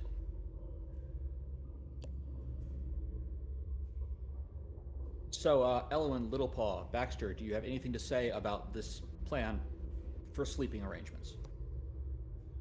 No, I'm just gonna make my way back inside and meet them, and then Yep, same here. Yep. go to sleep.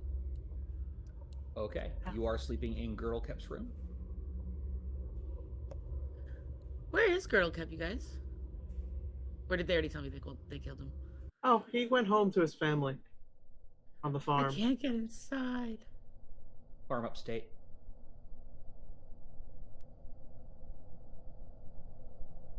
Not the farm upstate, you say to the dog.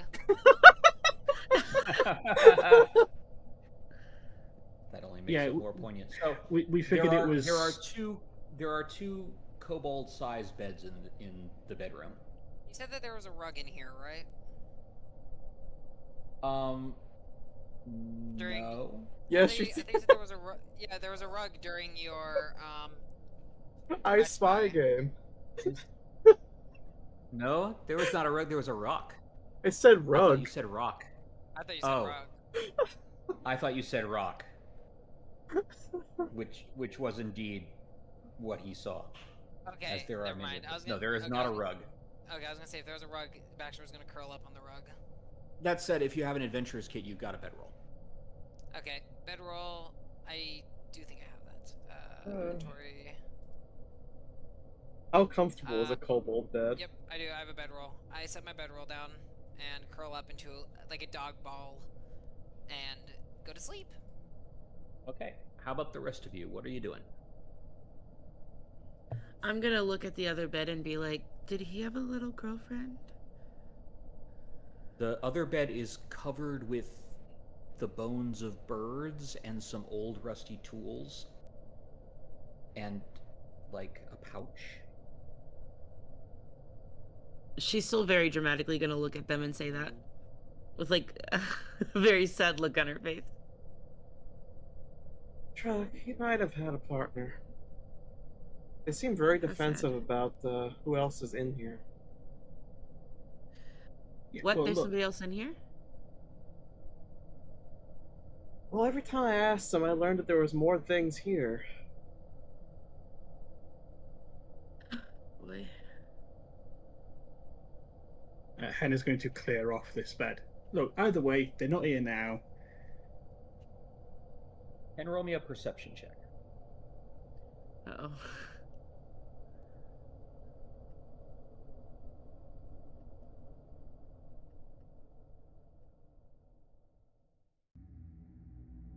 Yeah, not great, but good enough. The pouch jingles when it hits the floor. Hen will scoop it up and look inside. I was gonna say, don't you dare tell us that, like, he was a single parent. You find a letter, a drawing of a kobold, and on the back it says, "To Daddy." You find 62 silver pieces and a tiny garnet cut into a very precise diamond.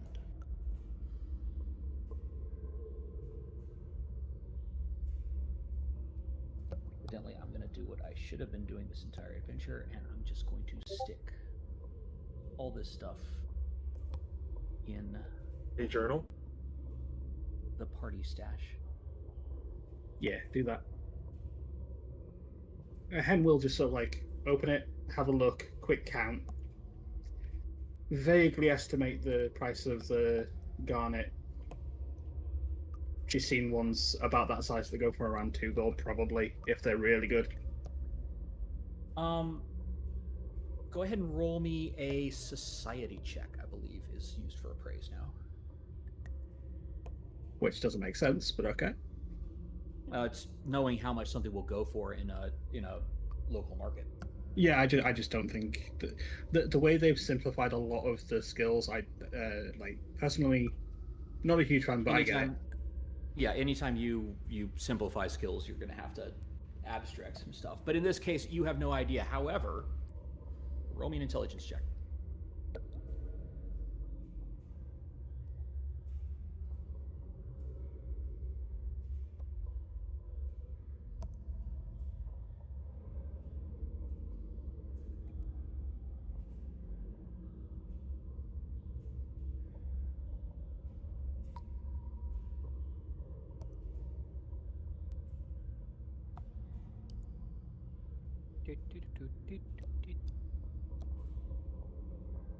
Nine. 9. 9 indeed.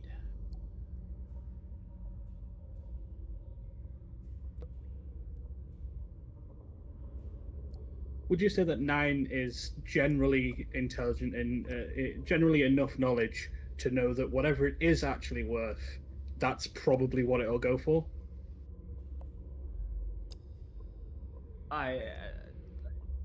Maybe, I guess. Because it's generally known that gemstones and art pieces go for the price they're valued and not less when you sell them, like every other item. Oh, that part, yes. You are aware that gems can be sold and exchanged like currency rather than like a good. Then, yeah, she'll just Yeah, it is considered an asset. yeah, she'll sort of like give up on actually figuring out how much it's worth right now and just pocket the pouch.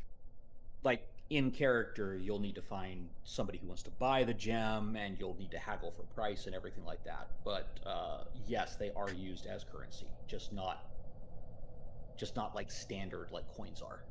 Yeah.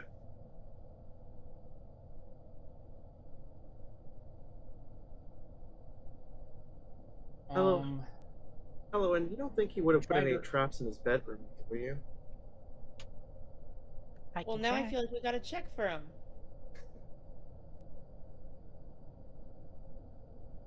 Oh, just to make sure that we're not interrupted without us finding out.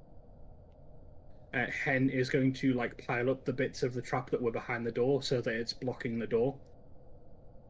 Okay. Elowen, do you want to move yourself into the room for where you would be? Yes. And Little Paw as well. So, Han, were you serious about taking over this place, or was that just a threat to Girl Cat? No, I'm serious. Really? It's so run down. Well, that's the thing. No matter what, right? If we try and get a place, we're not landed gentry, right? We're not going to get a good place for anyone, especially not for free like this one.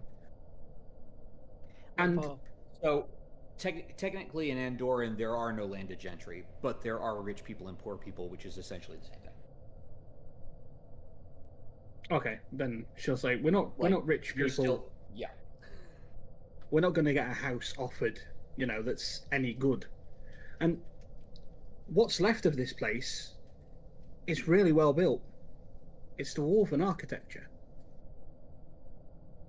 So once we clear it up and, fix a couple of the walls, it'd be great. Architecture. I'm trying to remember who actually took a look at the anvil in the shrine. I know Hen did because Hen was right next to it. Yeah, Hen definitely had a look at it. Baxter was Hen the only one? Yeah, I think Hen was the only one. Okay. Little Paw is gonna whisper to Elowen, "What's a gentry?" And we retconned that. I didn't say gentry because they technically don't exist in this area. So okay. I'm pretty sure Hen wouldn't actually know what they are. They exist they exist in all the nations around, but Andoran specifically seceded from the Cheliax Empire, and and Hen's became a republic. Hen's pretty local, so she wouldn't know.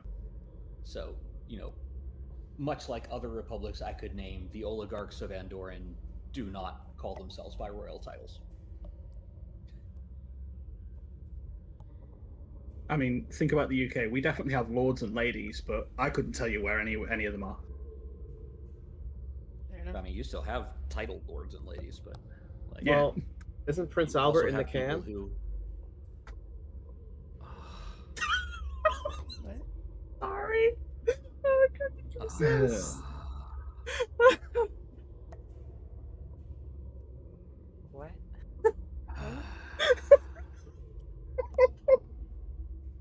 And our viewers go down by 20, 25. Yeah, it's a classic, and by classic I mean a really, really old phone prank. You call up a Yeah. restaurant, you call up like a grocery store or something like that. You ask them if they have Prince Albert in a can, and then you say, "Well, you better let him out." Oh. Okay. Similar to, "Is your refrigerator running? You Yeah. better catch it." Oh god. All right.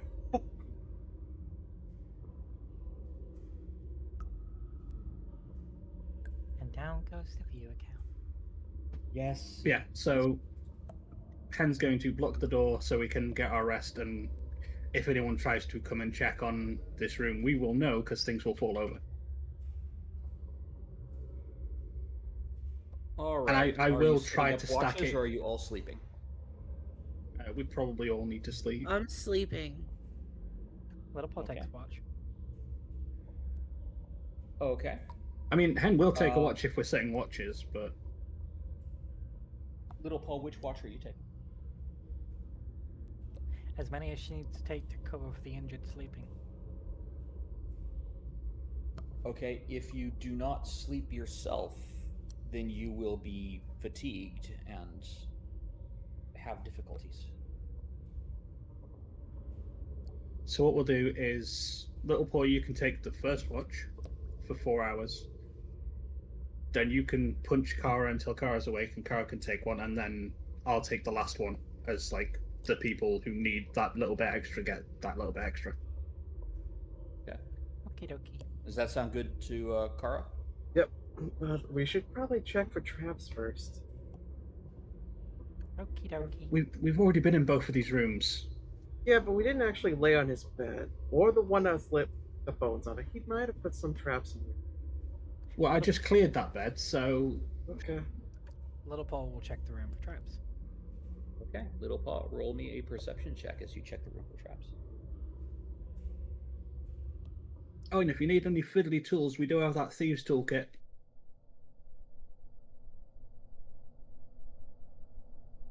Little Paul, you do not think there are any traps here, though some of the bird bones look very interesting.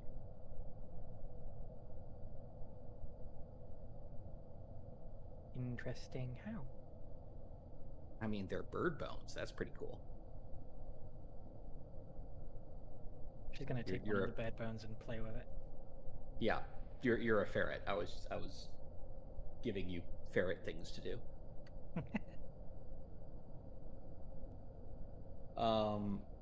Also, there's still the leftovers of the crow that Girdle kept was eating. No, I finished Which, that. Oh, you finished that? Okay. Well, there are the bones from the crow that Girdle kept was eating that you can gnaw on, Little Paw. She will in fact gnaw on bones during watch. Also, Girdle Cup ate the bones that were Oh. left over from that crow, remember? Little Paw, go ahead and roll me a perception for your watch.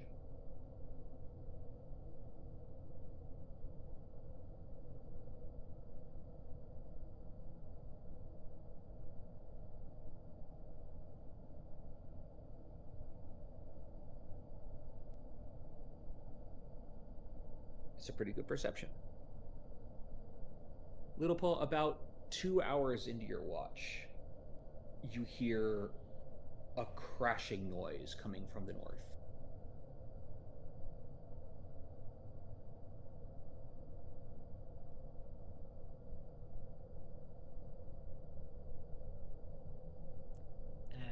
Little ears will perk up and she frowns.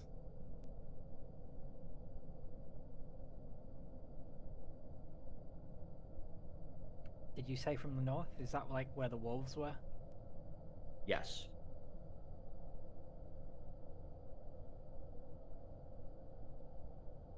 Can I squeeze under the door to look outside?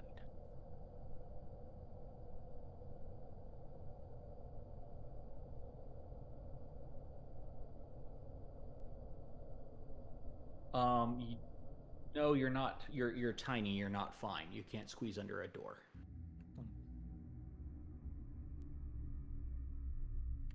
She will wake the others. Or maybe just Eloin. Okay, decide who you're waking. Wake the one person that will be annoyed at being woken up. No, The one person who needs you're all their right. spell slots. No, you're right. Yeah, she's gonna hop over on top of the goblin and jump up and down on the goblin. Get up, get up, get up, get up, Yeah, get up, get up, get up, get up, get up, get up, get up. that will wake you up, Hen.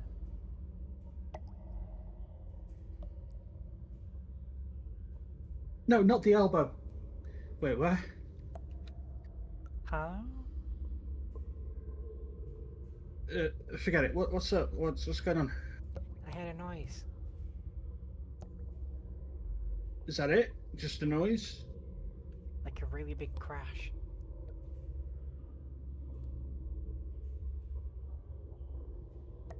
Right. Okay. About that moment, you hear a low, sinister voice. I know you're here. I can smell you. Come out. Come out. Wherever you are.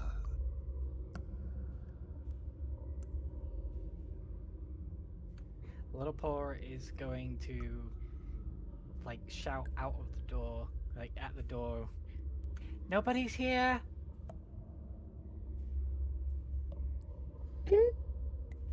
I would like to immediately grab the ferret by the neck. Just like, shh. Nobody.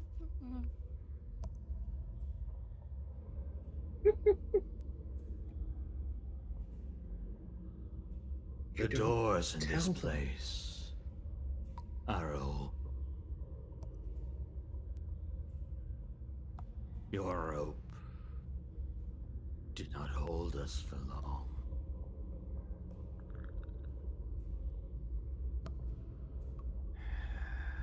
Are you going to hide in that room? Or shall we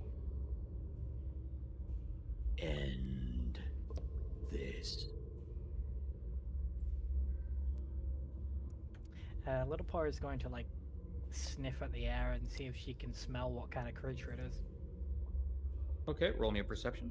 Specifically thinking werewolf. By the way, this commotion is gonna wake the rest of you up. Yeah, I think.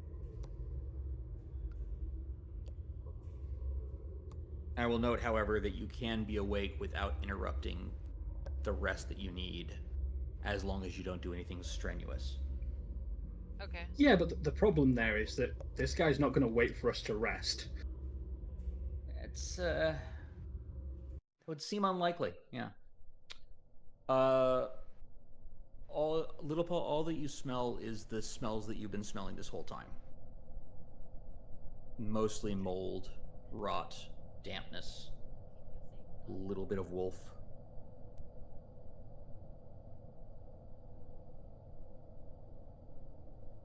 Okay. I do not care why you are here. Had you left, I might have let you go. But I know you did not leave.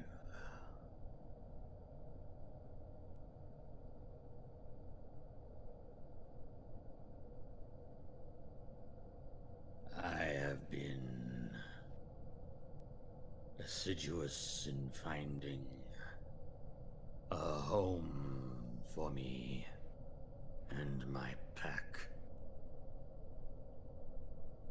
I am not about to let it fall to bandits or adventurers or whatever you are.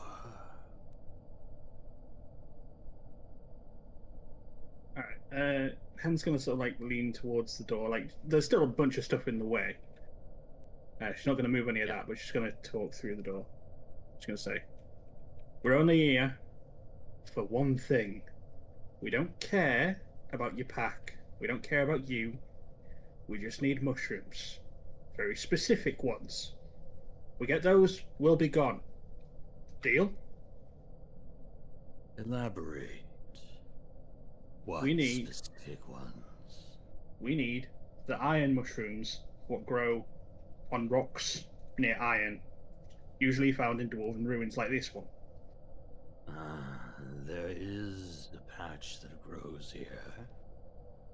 I could let you see it, but I would need a favor in return.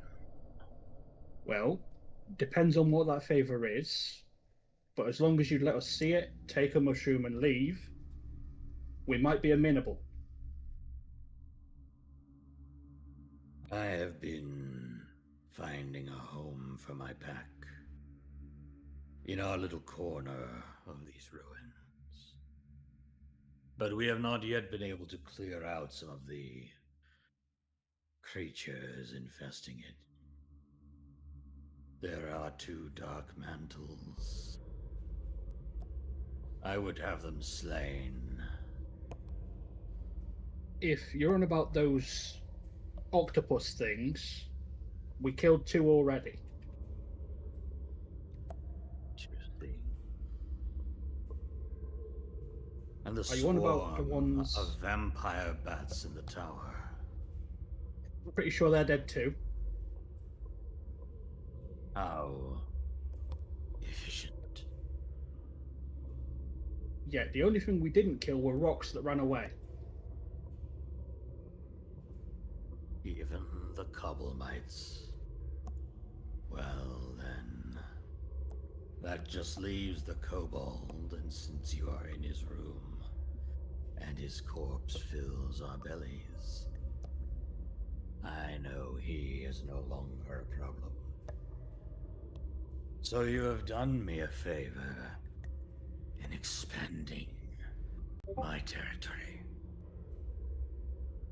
Very well then. Come out. Come out and I will take you to the mushrooms. Can I roll diplomacy to see if they're telling the truth? That Well, would that actually wouldn't do be much. Perception, Alrighty, then I'll roll perception. which is, yeah. You mind if we wait till morning? Okay, I don't know. Mind very much. Okay. Night's sleep would have been I'm so nice. sleepy. I could always knock down your door and kill you. But that would That be would more let you stay repairs. for a very, very long time. Well, you know, if you did that, you'd have more adventurers coming looking. Would I? Because people know Are you we're here. so... Do they? And do they care about you? The loggers of Falcon's Hollow.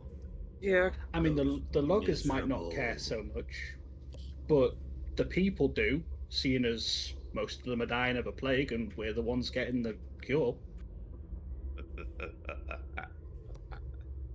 Then perhaps soon I can expand my territory into the ruins of their village. I mean, would you really want to when the water's plagued? Yeah, it's gonna be destroying the entire forest soon enough.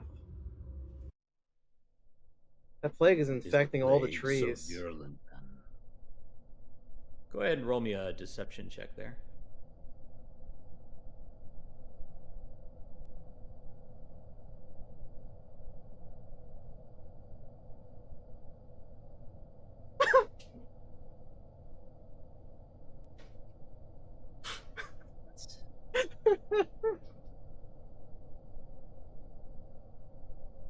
Let's see. I think it's more And now Car didn't I'll- understand all the sciencey talk of everyone.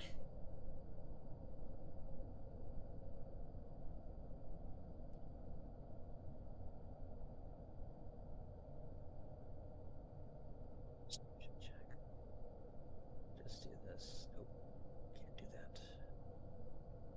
Well, then I'll just roll a roll.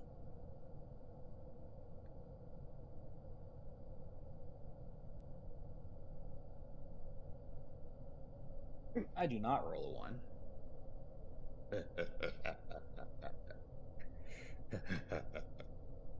A comedian.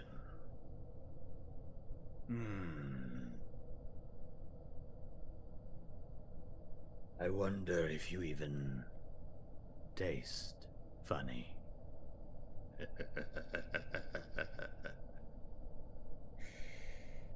The offer is simple. You come take your mushrooms and then leave immediately. Or we knock down the door and kill you.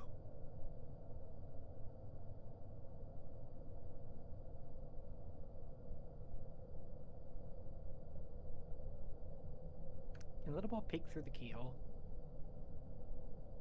Go ahead and give me a perception check, see what you can find.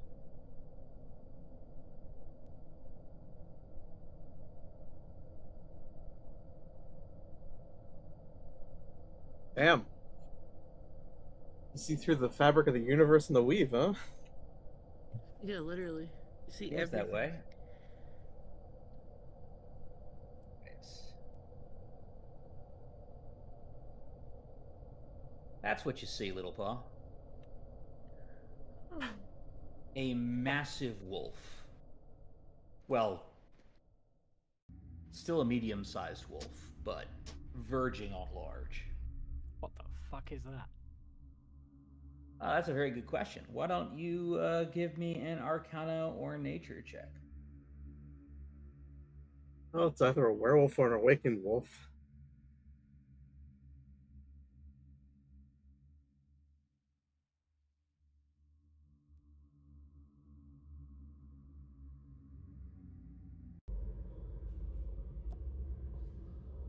It is, in fact, a warg.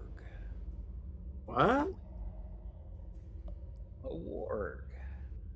Huh, A I always wolf with a degree of intelligence. thought Is they it look more normal for pig-like. orcs to be able to talk? Oh, yeah. Okay. Little Wargs person. can talk, and Wait, they actually are fairly charming. don't they? Otherwise, yes. Don't they speak Common and Goblin?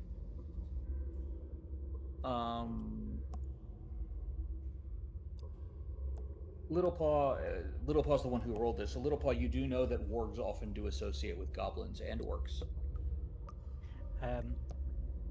Little Paw is gonna squeak in fright at that, and then go, You don't want to eat me? I mean us? You don't want to eat us? We're with you. We're with your friend. Little Paw, you also know that wargs have a tendency to swallow smaller prey whole.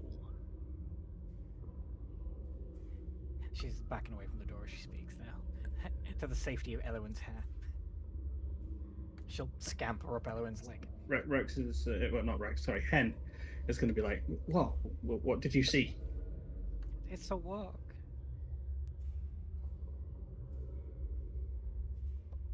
She's And going you're to a goblin. You know that warg riders are a thing. she's going to switch to Goblin, and she'll be like, "How about we don't do anything rash? Maybe I can help you find a bigger place for your pack in trade for letting us rest."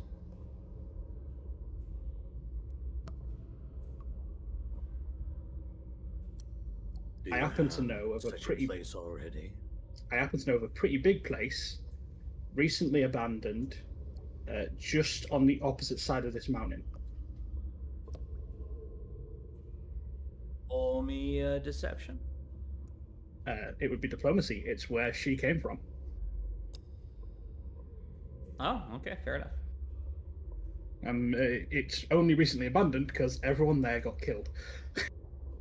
Okay. Roll me diplomacy then. You are attempting to persuade the warg. So what does goblins sound like? That little humans are. Never do that again. Fuck's It sake. sounded like a Neverwinter Nights. And he speaks back in Goblin. Understand, little eater. There's a lot of opportunity right here. You have no idea how much. You have no idea what lurks below. Well, yeah, which is why I'm offering. You can have this place. I won't entertain the idea about keeping it anymore. I was considering it, I'll admit it, but I won't. And I will give you the location, and you can have that place and everywhere between here and there. Extend that way. Take over the entire mountain for all I care. Counter offer. I swallow the squeaking one first. Then the dog. Did you bring a dog? Interesting.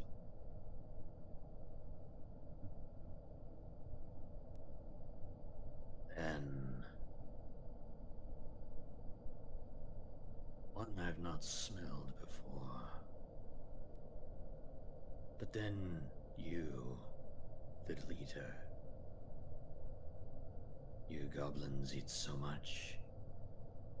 It's only fitting that you should feed someone who is more ravenous.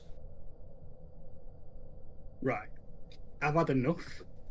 You're really testing me now. You're not eating my food. Sure. This all still in Goblin? The soul still in Goblin. Grey Pelt. And he switches to common. I am Grey Pelt. I am the master of these halls. I am the fangs on the neck of the loggers of Falcon's Hollow. I am the scourge of the farmer, the blight of the lone traveler. I am the nightmare that lurks in this place. While he's talking, Hen is I going to will draw his eat blades. what I choose to eat.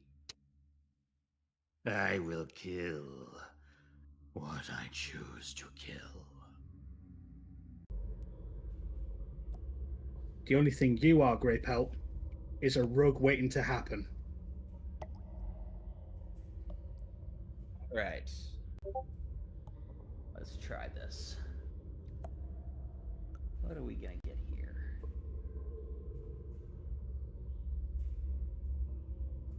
I'm only going You to say shored this up once. the door pretty well.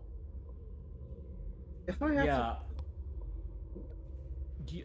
Suddenly, a massive strike hits the door. But because of all the debris you shored up around it, the door does not budge.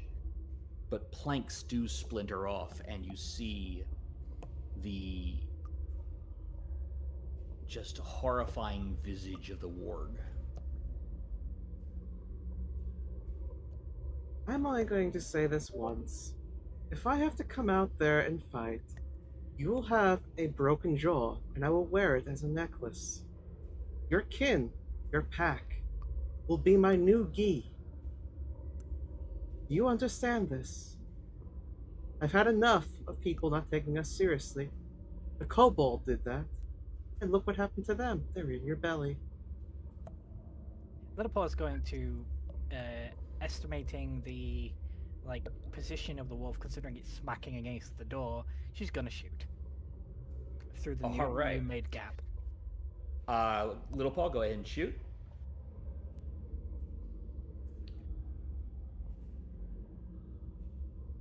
That was Kara's attempt to intimidate.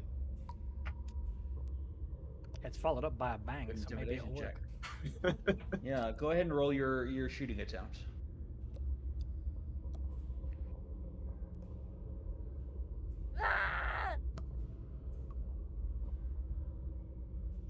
Angry ferret, frightened ferret noises, followed by an extremely loud crackoon.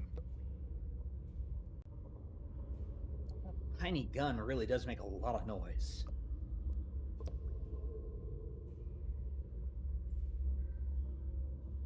Right now I'm picturing the sound of the flash when they go crack-a-kafoom. All right.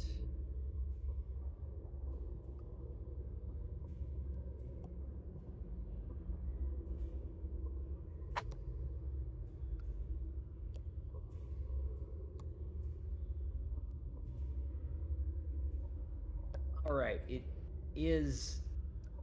He's in cover, but even with cover, you hit. Go ahead and roll damage.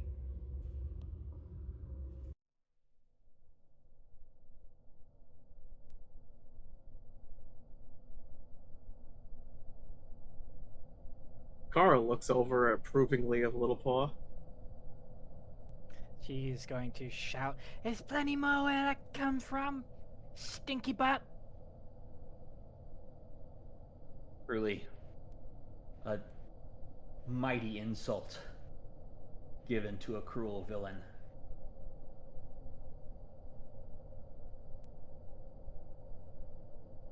All right.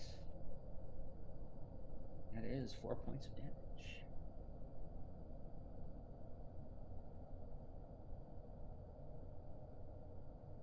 You hear a very canine yelp. And we are in initiative now. So go ahead and add yourself to the combat tracker. Did I get any of my healing back? You did not. We are still on the first watch. This was literally like 2 hours after you went to sleep. I am not going first. Baxter's going back to sleep. I would like to go back to sleep because I'm definitely not going first. Make me up when combat is over. Baxter, for some reason, it did not add you to the combat. That's because you did perception. Oh.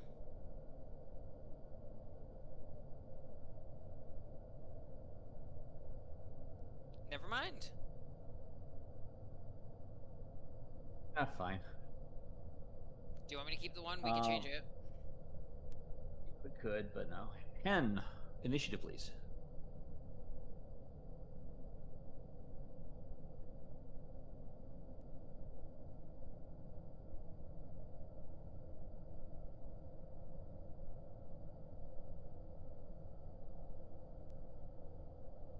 Going at some point.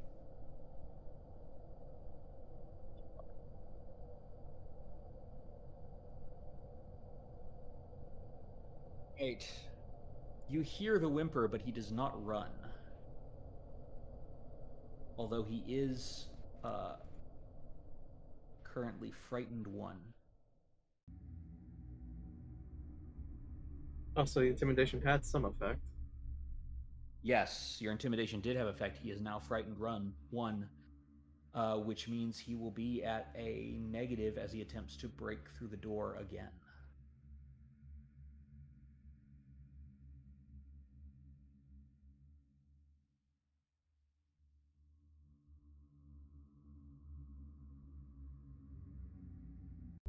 However, even with that negative, the door splinters.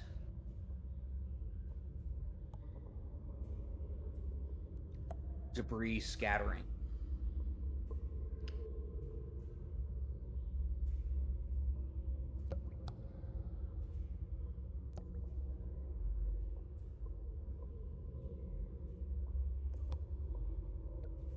That is a force open thing, which is 1.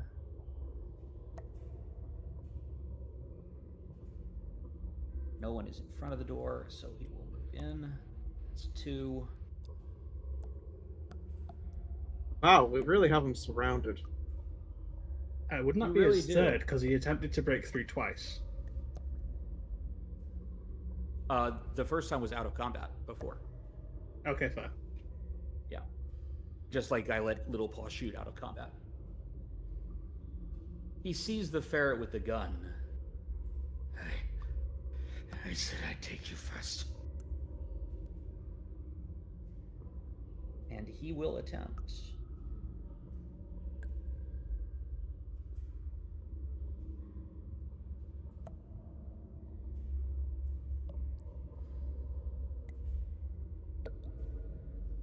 Your draw really will make a nice necklace. You will attempt to bite Little Paw.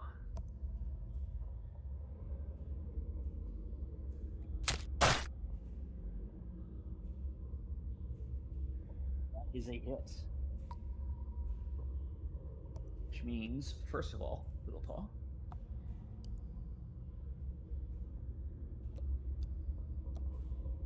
Hit 8 piercing damage. Which is your first damage. But also, he now gets to attempt to grab you.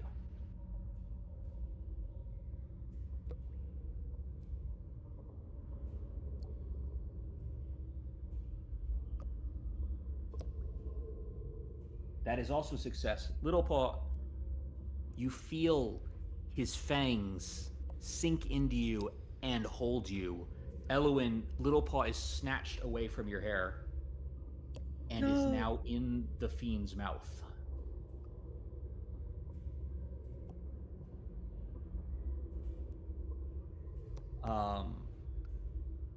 Luckily, that is all he can do that round. Can I pull the trigger on my gun as a reaction? Not as a reaction, no. Not unless you have a special feat that allows you to do that. You are currently grabbed, Little Paw.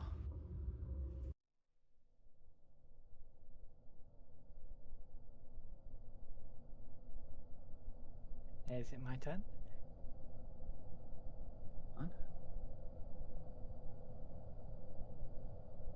No, it is Baxter Bones' turn. Alright, well, since the wolf decides to bare his fangs, it's only fair that the dog do the same. I will note that the frightened condition drops off at the end of Grey Pelt's turn. Am I frightened as well? No, Grey Pelt was frightened because of Kara's intimidation. Oh, okay. But that only lasts for one round. Anyway, Or, right, that only lasts till the end of it. Shit. Never again am I biting something. Right. Please don't bite one of us. Please don't bite That is critical fumble.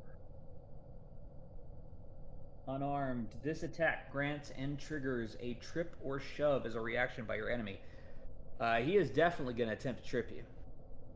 Alright.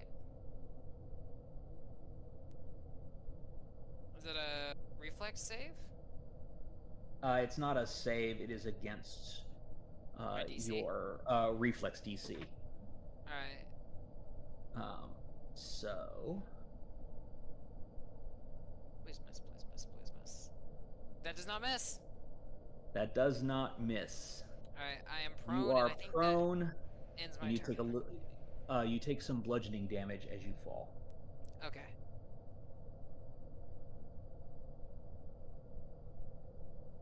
Bludgeoning damage as you fall. And the trigger is a creature within the range of... Oh, no, he can't because his jaws are currently grabbing Little Paw, so he cannot use his Avenging Bite attack. Okay, but can I use my third action to get up? Yes, you can. Okay, I do that to lose my prone, and that end my turn. Okay. 10.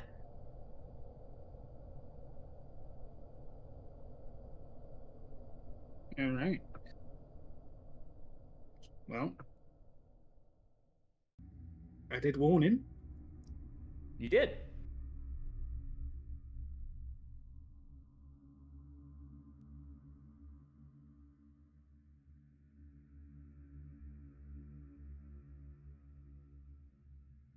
definitely warned him.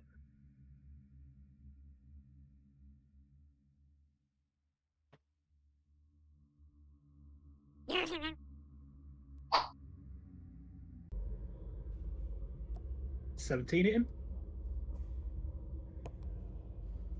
17 does not hit him.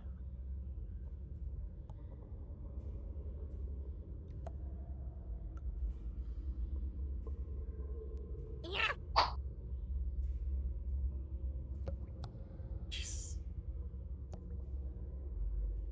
Or does a 5. Surprisingly enough. I'm going to curse out at him in Goblin, and I'm going to attempt to demoralize. That would be an intimidation check.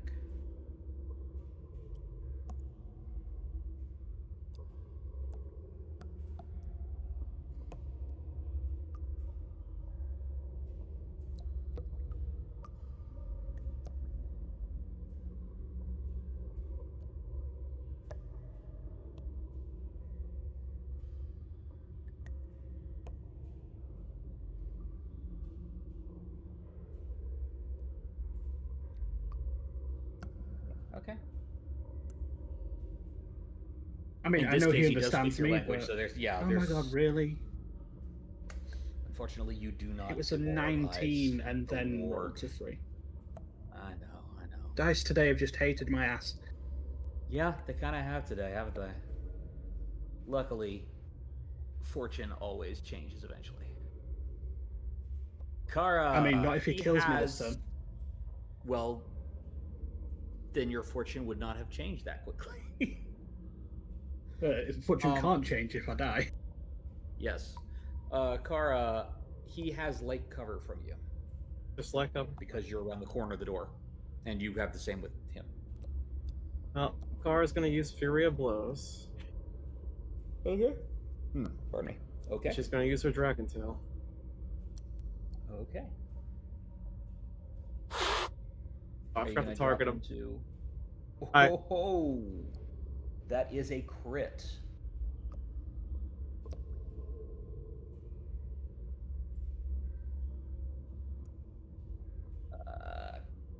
This is bludgeoning. Crit effect is a low blow. The target is sickened 2 and slowed 1 as long as it remains sickened. That is not ideal. He's got a lot of status penalties on him now.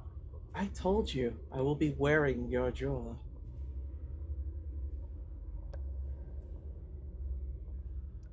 And her follow-up attack with that.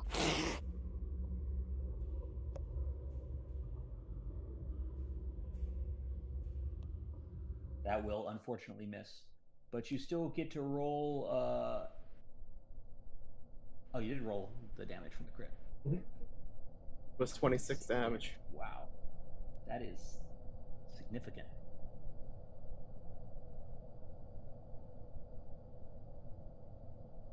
Wiggle. Let me go. That seemed to have... The fact that you, like, tail whipped him in a very vulnerable place, likely between his back legs. Like, that seemed to have bruised him up quite a bit. No, it was like... glares at you. It was right in the neck. Right in the neck. Okay. That's what we're calling the low blow, in the neck. I mean, he's low to the ground. Right in the knees.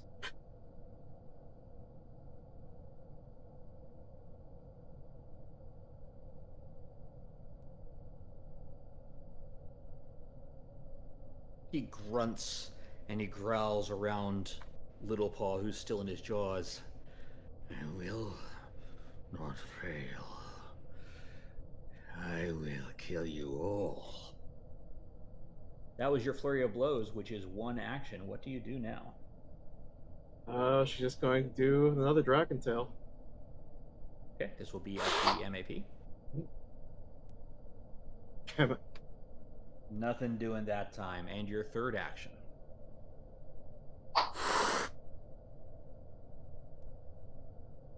Well, I got 1 critical hit, but you know, That's That's you it. did a lot of damage that round. He is over yeah, he's over halfway damaged.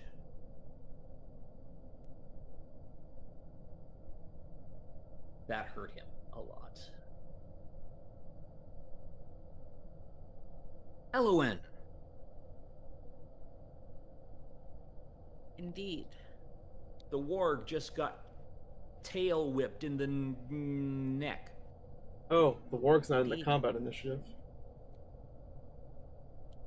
That is true. No, the warg's in the combat initiative. Little Claw, however, is not. Roll Little Claw. Little Paw is. Yeah. I did. Yeah, I don't see the walk. Are we desynced from you? No, no, no.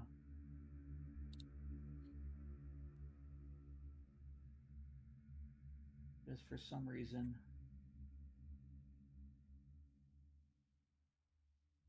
Yeah, he is not hidden anymore. There. He's always there, he's just somehow invisible.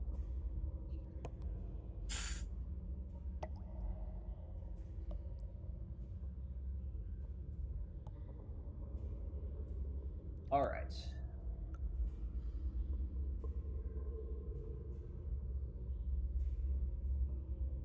Do I need to re-roll my initiative? It didn't register as you rolling it. Okay, I'll do it again.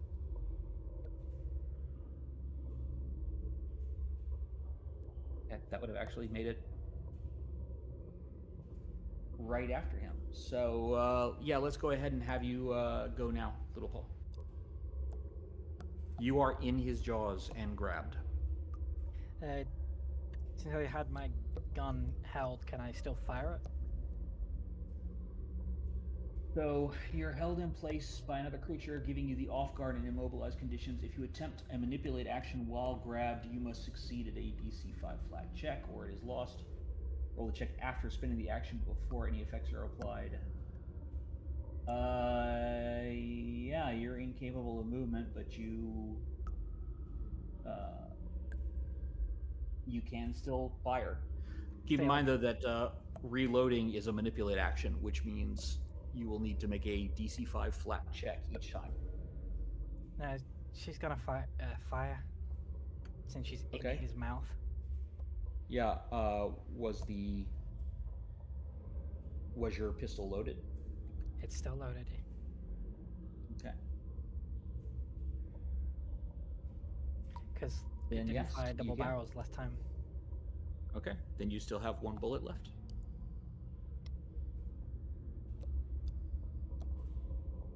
Oh no, it's not loaded. Never mind then. She's just gonna wiggle in the mouth. Be like, "Let go of me! Why does everything keep trying to eat me?" Do you want to escape or attempt to escape? We'll attempt to escape. Shouldn't Second 2 have dropped Little Paul?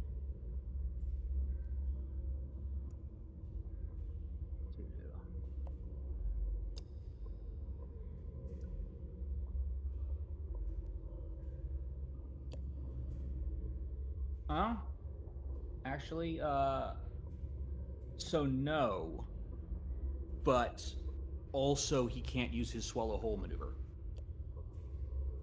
while sickened. It's good at least. Small victories. Can she kick him?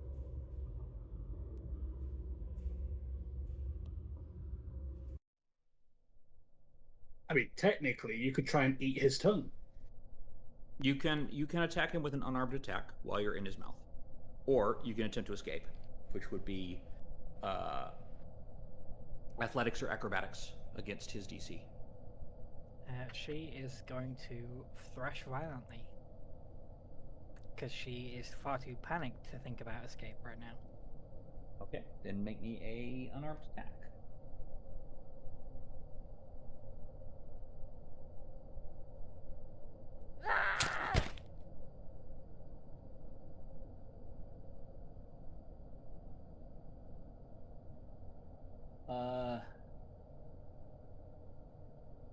Yes, because he is sickened, you do indeed hit with your unarmed attack. Roll your damage as your little claws and teeth and frenzied ferret writhings actually harm him. And harm him significantly.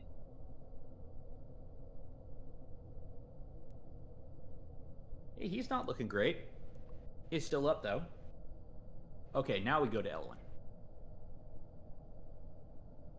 Can I see him? He's right in front of you. Oh yes, okay. I couldn't tell if that was him. Okay.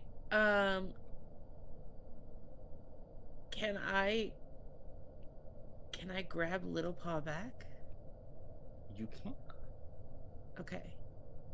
This would be an athletics check versus his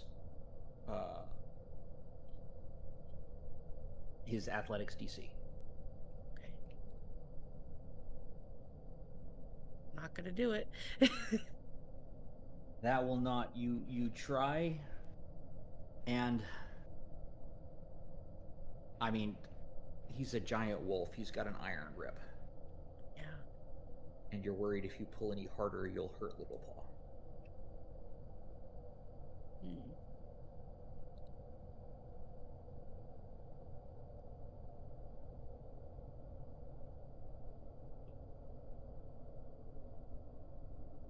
I'm gonna frostbite him.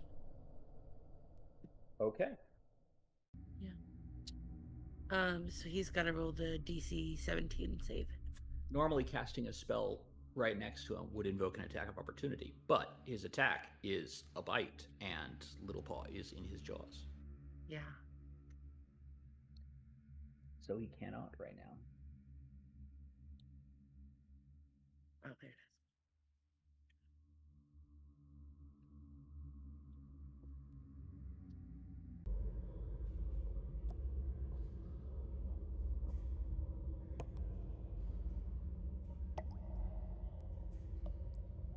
Because of his sickened modifier, he fails. Good. Roll your damage.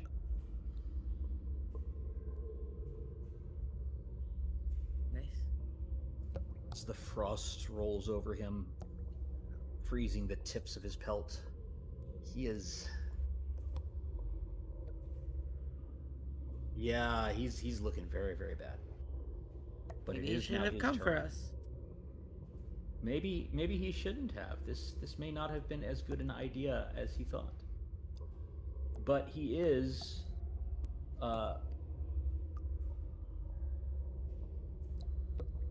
going to Little Paw, I'm sorry. He's gonna spend an action vomiting. Little Paw, you are expelled. Let me You- go. He lets you go. He also lets a lot of other stuff go.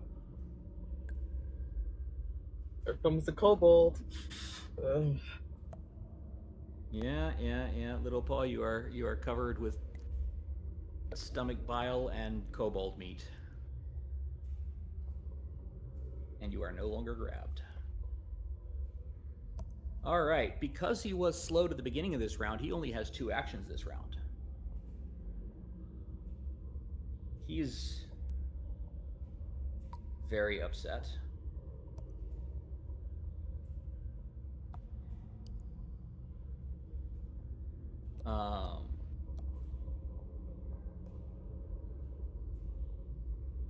He is going to do a step maneuver and back out of the door. And that's all he can do this round. Little Paw, it's your turn. You have just been rather disgustingly expelled, and you are free.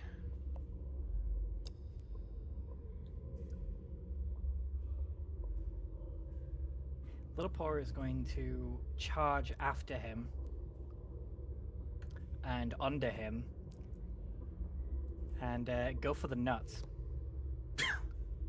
with violent Okay. clawing. Okay, though. Okay. His jaws are now free.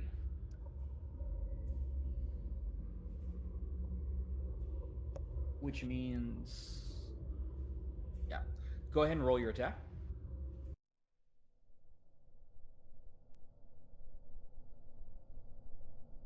Can I attack? Do I roll for multiple attacks at the same time, or? Oh no, that's if he's got allies. Okay, you can't do that. First you roll your first attack. Because if you do subsequent attacks, they will be at penalties.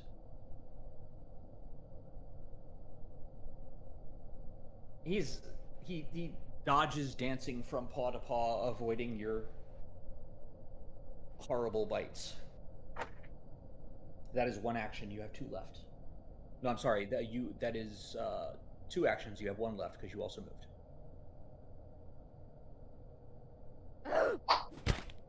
It goes for him again. Unfortunately, you miss again. That is the end of your turn, but you are definitely causing him to dance back and forth trying to avoid you. There's just angry Baxter little snarls and Bones. squeaks. Alright.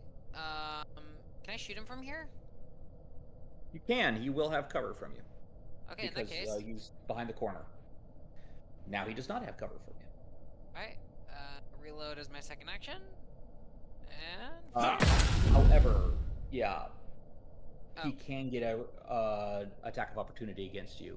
Even though I'm still in range, because I'm still within 5 feet. You are within 5 feet using a ranged weapon. Oh, okay. Okay, you're just gonna take it? I'll still get the shot, right? You will get the shot. Sure. Do I roll damage first and then he attacks me, or how's that gonna work? No, he gets to go first because it's a reaction. That hits, and I'm probably gonna go That down. does. Oh, then you would not get the shot. Sorry, I did not think about that.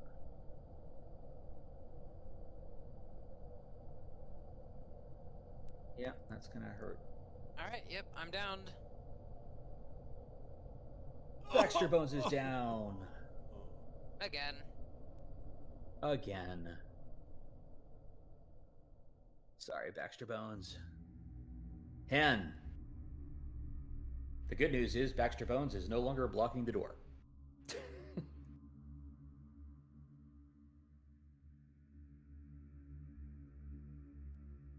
I'm going to step above them. All right. And attempt to hit this guy twice again. All right.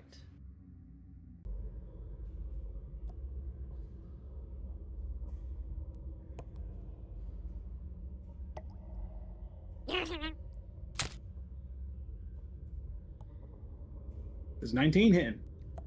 19 does hit him.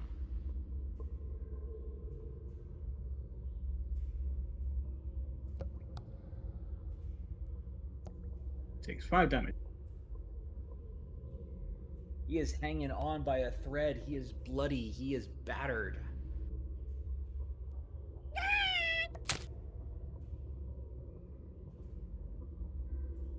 And you hit him again. Another 5 damage.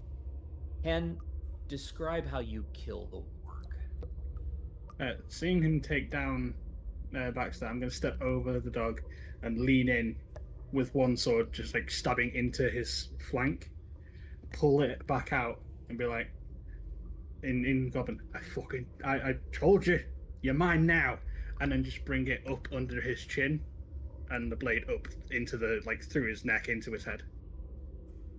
Right up into his head, through the soft part under his jaw. Mm-hmm. Spearing him completely. And he's done. Very nice. And I would like The to warg use master of these ruins.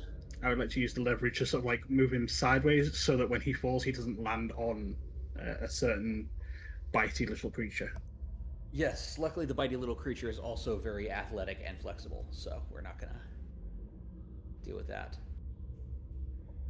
As you go out into the hallway, you see the other two wolves exit their lair. And when they see what you have done with Greypelt, they are terrified. And they run yipping down the hallway where the crumbling wall would let them out. Are you going to follow? This is a question for the whole group. Yes. Tara will. Okay. In that case, we're not done. Or are we doing it now or turn order? I mean, yeah, it will be turn order. Let me get them. You'd be next anyway, Kara. So. Okay.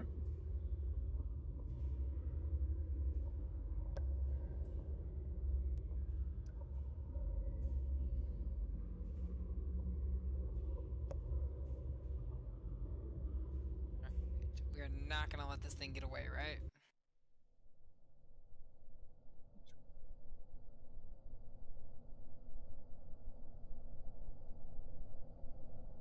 I mean, that's entirely up to you guys. I killed the boss. I'm downed, so I can't do much right now. I think the only one fast enough to catch up to them right now would be Kara, anyway. I think we all have the equal amount of speed. My lack of 30-foot movement suggests otherwise. I don't have 30 foot either. It's 25. Oh, weird. Yeah, we're all kind of slow at level 1. 25 is actually the base speed in 2nd edition. Elowin moves faster because, Elfie motion. Why is it not 30 feet? I don't know. It's changed with the addition. Yeah, but that's weird. Yeah, I don't know if it was a balance thing or if they just wanted to be different or whatever, but that is the. I understand why style. goblins are not 30 feet because they're not as tall as humans. I mean, I can understand because you have 3 actions. So that means you can move like a total of 90 feet if you had 30, or 75 with 25. That's a I might lot have to of have ground. words with my other Pathfinder group because we're doing 2nd edition there, and I can move 30 feet. So I don't know what's going on there. There's a lot of different ancestries and classes and stuff like that have 30 feet instead of 25. But Do 25 humans? is now the human standard. Yeah, I'm playing a human, so. Yeah, but if you have a class or a background or something like that, that gives you an extra 5 feet. I'll have to double check. Pretty sure humans are. Putting myself 5 feet up so I can move easier. It's fine. It's fine. I can only move 25 in this game anyway, so. I can check it out afterwards and talk to the other DM about what's going on there. Yeah. 25 there. Okay. 50. 5. That's 75. Okay. Drop yourself back down to ground level, please.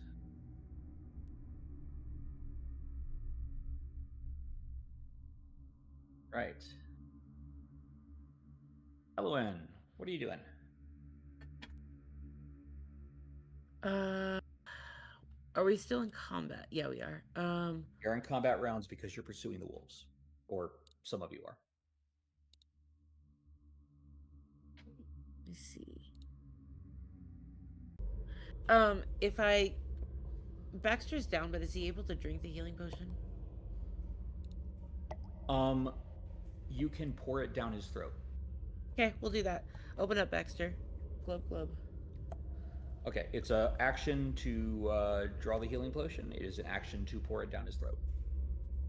Okay. And if you target Baxter and then hit use, go to your inventory, you should be able to use it.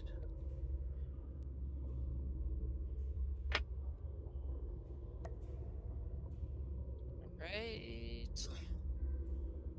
Yay. Alive. I'm alive. barely with 3 hit points. Okay. Listen, you're alive. Yep. You have one more action left, Elwyn. Is anyone else downed right now? No, I think it was just you. Okay. Just making sure.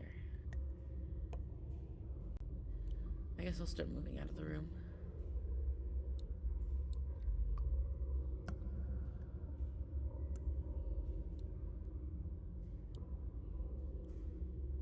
And that'll be that.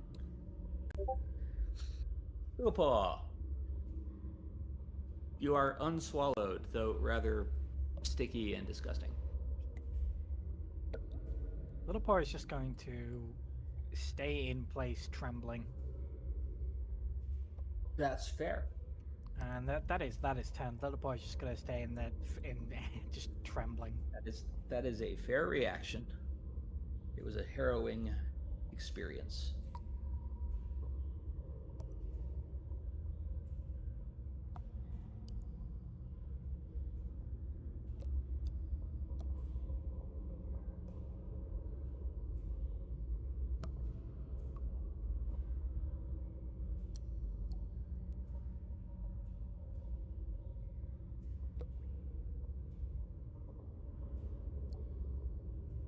Baxter Bones, it is your turn. You are now alive again.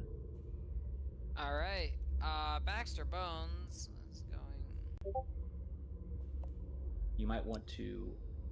I can't move. Oh, are you? Oh, because the hazard's on top of you. Sorry. I don't need the hazard anymore. Just get rid of it. That's because you are still prone. Oh yeah. Action 1, get up. Okay, you have 2 actions left. Oh.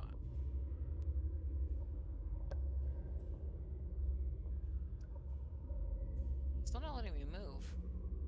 Listen, Baxter, I can bring you up, but I can't get you up. You know what I mean? Baxter, it looks like you're in measurement mode. Make sure that you are in select mode.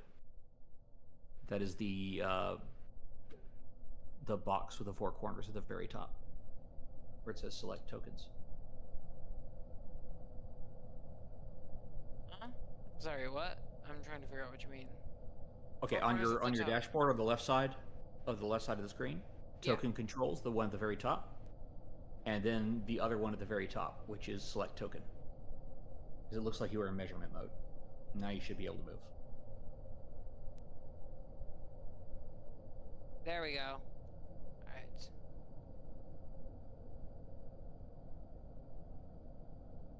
$30 feet. That's action 2.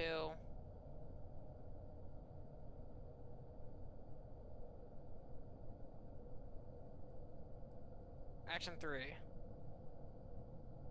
Okay. In turn. Okay, Hen. As your companions start running after the other wolves.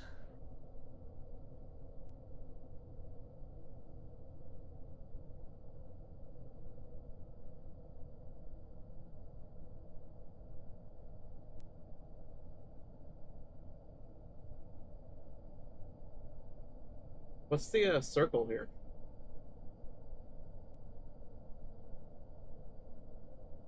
Like someone dropped a template.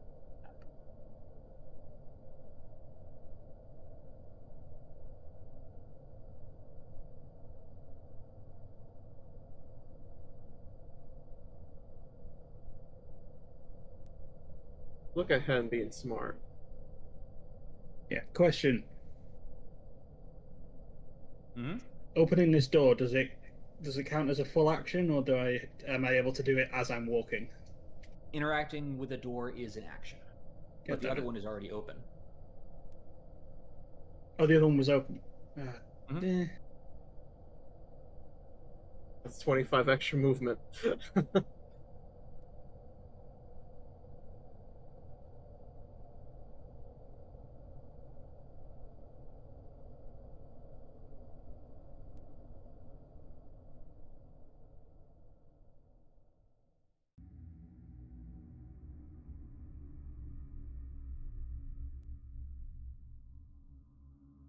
Yeah, I will run up this way.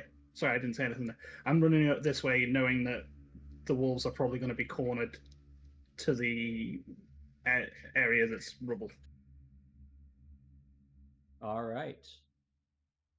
You run out there to try to intercept them and cut them off at the pass. The wolves move very swiftly.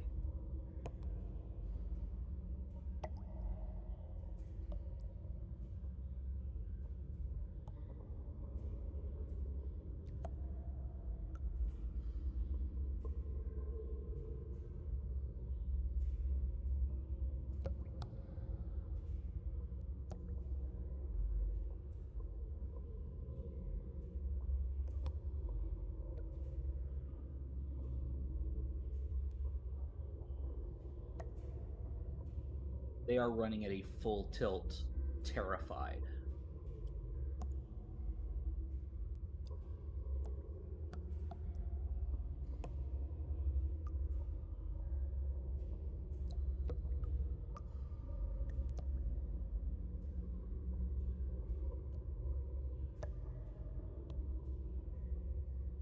They have a higher run speed than us. Is like a point to us chasing.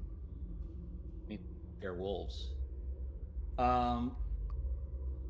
I mean, if you have ranged weapons, there's a point.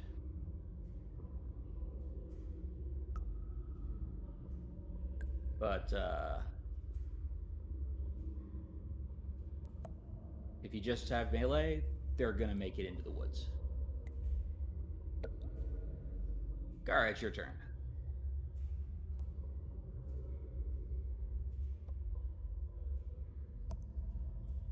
Yeah.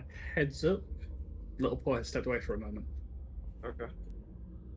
Okay. Just before it was their turn. Yeah, because my range takes 2 actions, so they're just getting away.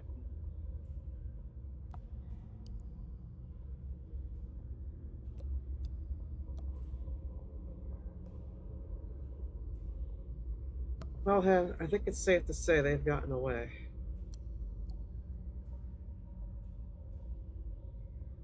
Elowen, you doing anything? I'll just keep following. Okay. Is anybody gonna do something that might potentially actually stop them, or are they gonna get into the woods? I don't think They're gonna end up getting away. Yeah, I just don't want them here. I can't do anything. And I'm gonna go ahead and end the encounter there. I will say these are not wargs; they are normal wolves, and thus no more dangerous than any other wolf in the woods.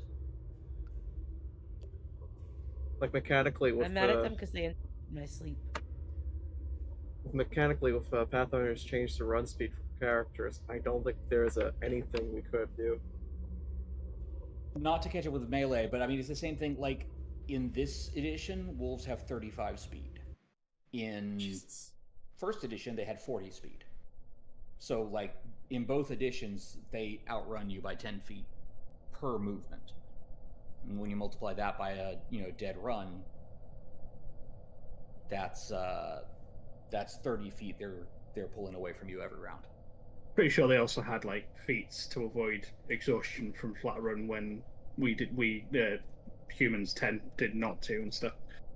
Like they had stuff to help them. That only comes into play for like an extended chase. I know. I'm saying like I'm pretty sure they have stuff that does that anyway. So yeah, we wouldn't be able to keep up with them even if we tried. It's one of those situations where like if you'd gotten in range for a ranged attack, you might have been able to tag one. But yeah, for melee, there's not really any way. Hen's gonna sort of like. But again, they are fleeing completely. You have defeated that encounter. Okay. Hen's gonna like be running out, and then like as the adrenaline sort of dies down from her just running for an entire turn, she's gonna be like, "Wait, I don't even have anything that can hit them. Man, screw this." And she's gonna turn around and wander back inside. Pam, before you go, can you please distract Elowen? And can I borrow your horse chopper?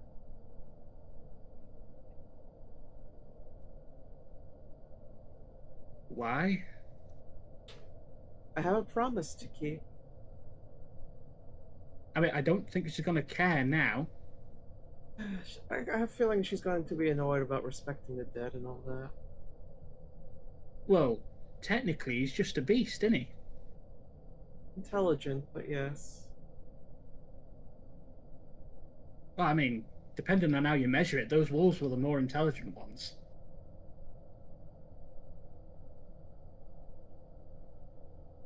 Still, I have a necklace to get. Well, look, I did make a promise that he was going to become a rug, so either way, I don't need to lend you the horse chopper because I can cut his head off for you now. Oh, but I was also going to make a gi out of him. Alright. I mean, depending on how good we get the fur off, it might be better as a rug. True, true. And Hen's going to be saying that as Elwyn is now back in earshot. And Baxter. So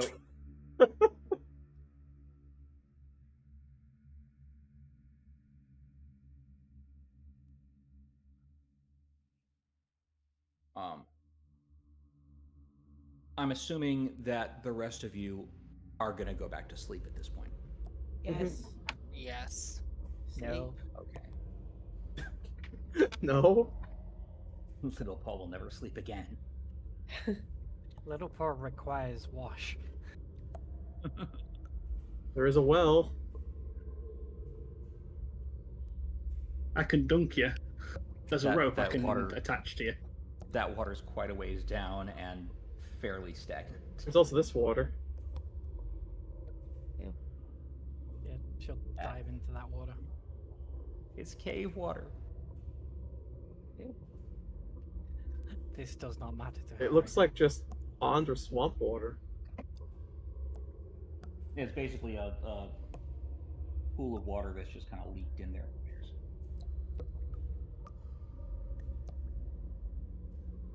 She will wash herself clean and then go to bed.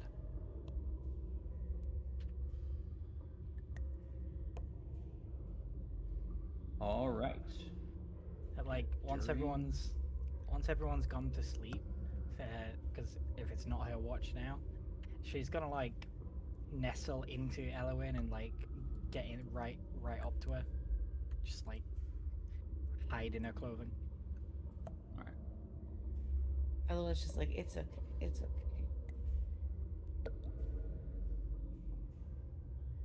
You sleep. Nothing else attacks you during the night.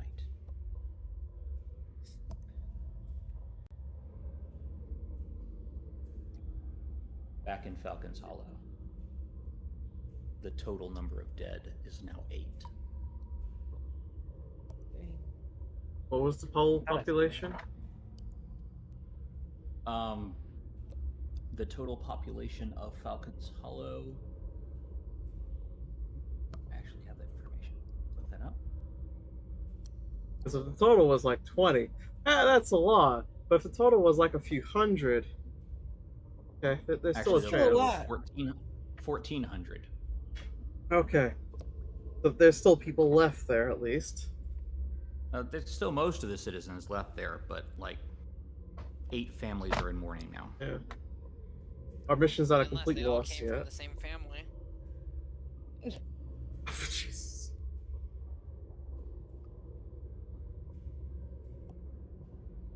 And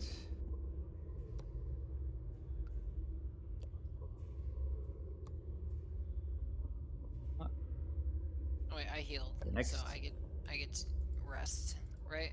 yes, everybody can click their rest button. Sweet. Full rest? That removes because- wounded, or doesn't it? No. Either treating wounds or going up to full is wounded. Okay. Can I do a medicine check Wounded. real quick? Once you wake up, every hour you can do a medicine check theoretically. Okay. Obviously not when you're asleep. Yeah, I can that's what I heal meant. again, you guys. Don't waste a slot on me. No, I'm celebrating. Ah. Alright. Medicine check. I think that works. Just a Yeah, hunch. that beats it on the die. Roll 2d8. Okay, 2d8. /R 2d8. You heal that much, and you are no longer wounded. All right.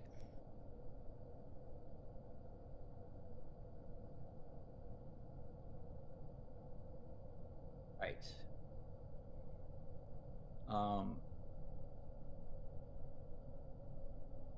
You can also, one of you can roll medicine on Hen, on Kara, do on that. anybody who's wounded.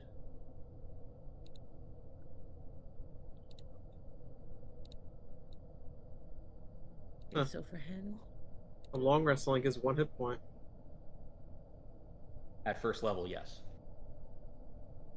The way that healing, because you can try to treat wounds every hour, that's pretty much the way you're going to recover hit points. Okay. That will succeed. Roll 2d8. This is on Hen, you said? Mhm. Hen is no longer wounded.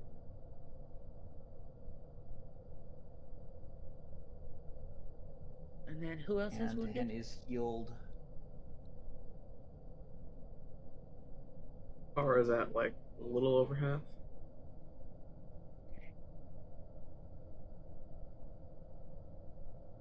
Little paw is down 6.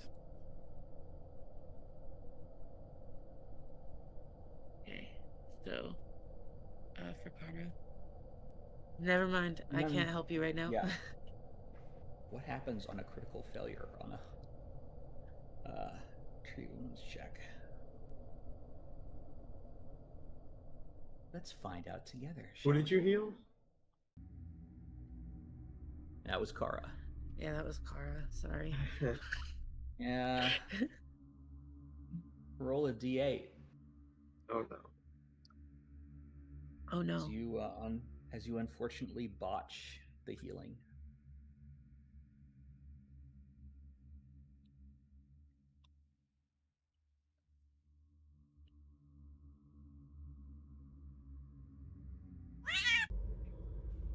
I'm sorry. Oh. Look, I'm I'm sorry sorry. we got hurt again. I'm seeing Elowen fail. Baxter's. Oh, I already did my heal action for an hour. I can't do it again, can I? No, it's not you. Each person can only receive 1 treat wounds action every hour. Oh, Right, okay, so me never doing mind. it. Yeah, from me any doing source. it is, yeah. Okay. Yeah, I ideally you want whoever has the highest medicine to do it every hour. However, Which each attempt takes should 10 be minutes. Elowen. So It's likely me, yeah. yeah, each little attempt plus takes 10 4. minutes. So if you have to heal a lot of people, you want to, split the thing. Yeah. Okay. That passed. All right. I am going to. Yes, Elowen, that does succeed. 2d8 healing. Who are you healing? Little paw. There you go.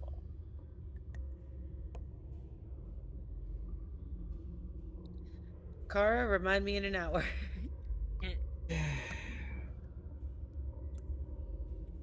So Hen. To be fair, out of all the times I've healed this group, failing once, I don't think is that big of a deal. Don't jinx Oh it. my gosh. Oh, there's Little Paul. Little Paul was washing. All right. So Hen, do you still want to move into this place? Yeah. Little Paw is actually fully healed now. I mean, think about it, right? Before, we had to think about getting rid of the people what were here. They technically got rid of themselves. So now it's up for grabs. Yeah, we have an extra couple of doors we need to replace, but I mean, we also don't know if there's anything else here. The thing did say there's stuff underneath. yeah, you said there's a lot down there. So Baxter, since you're looking there, Yep. first you go into the sort of antechamber there. This Yeah. small study has the gnawed bones. It has tufts of gray fur, an old desk that's collapsed in the center, scratched and cracked in many places. A perception check to see if I can find anything. Just looking in Go general ahead for the and- mushrooms. go ahead and roll me a perception check. You don't find anything in that room. All right. Then we move along to Go on this to the room. next one. Another Get perception you check or an keep the image. 10? Hang on, let me get you an image first. Of course. Got. There we go. Yeah. Faint light. Oh, Faint light ooh, enters this ruined chamber that from pillar gaping obelisk looking holes thing. in the roof. One of the stone columns that once supported the ceiling has toppled, its broken pieces littering the floor. A thick patch of black mushrooms hides in a nearby corner, giving the room an earthy scent that's barely noticeable above the stench of wet fur.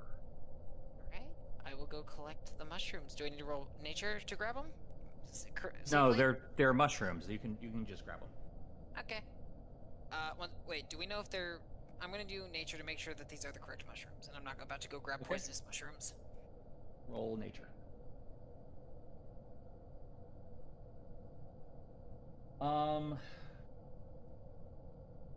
So they're the right color that have been described to you. Beyond that, you're not sure. We'll trust my gut, and my gut says grab them. All right. I grab the mushrooms. Boop. Oh, they're over here. Actually, Alright. How do I add them to my inventory? you double click on it to open the stash, which you can do once you're next to it. You know. Yep. And then you can just add it to your inventory. Take 6. There we go. You also find, because there's not an actual thing, as you're looking around for the mushrooms, you find a sort of stash of stuff, like in a pile, that you can guess the warg used. That includes, yeah, that includes some stuff. Alright. Baxter Bones being Baxter Bones is going to take the silver pieces. Okay. There is a potion of some sort. Yep. There is a pouch that has silver pieces in it. Quite a lot of silver pieces in it. Yeah. There is a crossbow that is very finely decorated. Like, it doesn't give any bonuses or anything like that, but it's, you know, it's fancy. It's very fancy. Crafting to try to make the design and how much it's worth? Yes, you can. Actually, it'd be society to know how much it's worth in the market, but crafting would let you tell how it was made and the general design. We'll do that. We'll crafting first. Okay, I don't know. You've got no idea. You have no idea. Alright, and then society to check. You're pretty sure you could do that in an afternoon. Alright. But yes, a society roll. Okay. Okay. You think that if you find a market that sells to a more upscale crowd, you can probably get about 30 gold pieces for it. I will leave that. Or no, I'm sorry. Not that you can get 30 gold pieces. You think that it's worth about 30 gold pieces. Okay, yeah. I'll take the wand, though. Alright. And then can I roll Arcana to see if I can figure out what kind of wand it is? That is what you would roll. Okay. Roll. Yep, nope, random wand. No idea. I tested out on the wall. Until you identify it, you don't know how to activate it. Yep. I know, that was more of a joke. Alright, anyways. I will say there is a description. The wand is about a foot long. Okay. Carved from dark polished mahogany, wrapped in bands of faintly glowing brass that pulse with warmth. The tip of the wand flares into 2 branches, giving the impressions of a monster's open maw. Okay. We'll put that in our pouch, and then we'll leave the oil skin, take the potion, and then I'll shout to the group. Oi! So, Oh, sorry. One other thing you notice, Baxter, is there are stairs leading downwards. That said, you now have the ingredient that can save Falcon's Hollow. For another time. We must save the people, he mutters to himself as he walks over to here, shouts out to the group. What's everybody else been doing during this time? Oh yeah, we'll let other people get a turn and then I'll shout to Yeah, the group. this is taking Baxter about 20-30 minutes. Tara's getting her necklace. And we're seeing if we can do a good enough job for a rug or a gi, I guess. Okay, Right on? give me a survival. No, survival. Whoever's doing the carving or the skinning, I guess.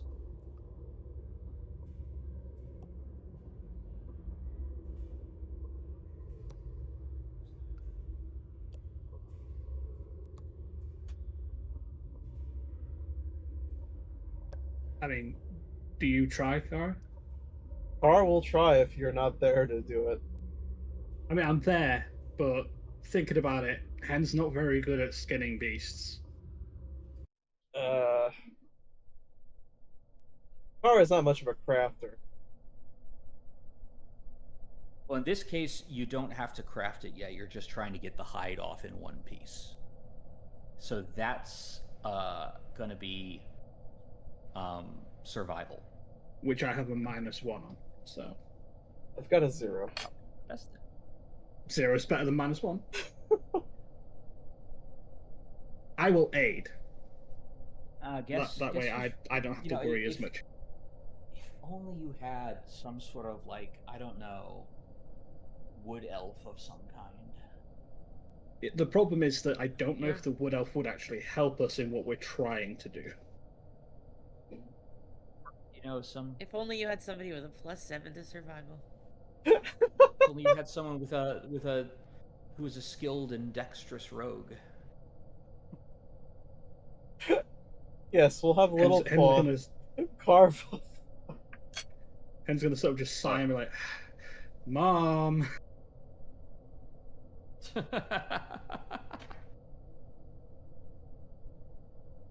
Wow, even Baxter Bones is better at survival than you two. You two are the worst in the party at survival. I have a negative on my wisdom, and it's not something I'm trained in, so that's why you're a fighter.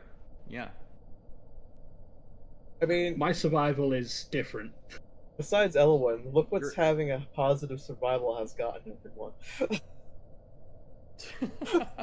I said besides Elwyn. Okay, so what do you do?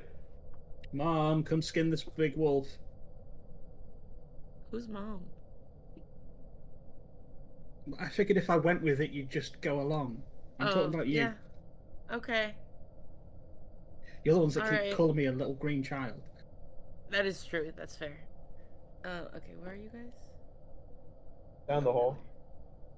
Where, the gray pelt was. Okay. Yeah, he was like here. Okay, roll me a survival check if you're actually willing to skin the beast. Actually willing to skin the beast.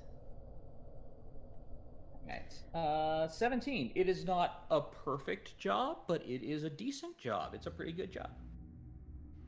Like this this will not make a fine rug to sell like in the high market, but it'll make a good enough rug for in front of the hearth. She's not upset about this specific thing being killed because it attacked them first. Yeah. Just so you guys know. Yeah, no, that's why Hen didn't really think you'd care that we killed it, but wasn't sure if skinning it was too far. And again, she's I interrupted her sleep. She's so mad at this thing. The ultimate sin. Yeah, no. Also, again, the Church of Erasmus distinguishes between, looting the body of someone you were just in combat with versus desecrating the grave of the dead. Can you also sever the jaw for me? I need it as a necklace. Well, I mean, all you've got to do is pull, really. depends on how pretty you want it to be, Kara. If you don't really care about how pretty it is, you can easily remove the jaw. Would it looking pretty be more intimidating than it looking mangled? Honestly, I think it looking mangled would be more intimidating. Yeah, mangled is more intimidating. Because you could always claim that you ripped it off while it was still alive trying to bite you. Yeah, she's gonna try that. And you can It always looks more rugged. survival check to see if somehow you do really well. I will aid another with this one by holding the other side of the skull. Okay. Go ahead and roll survival as well.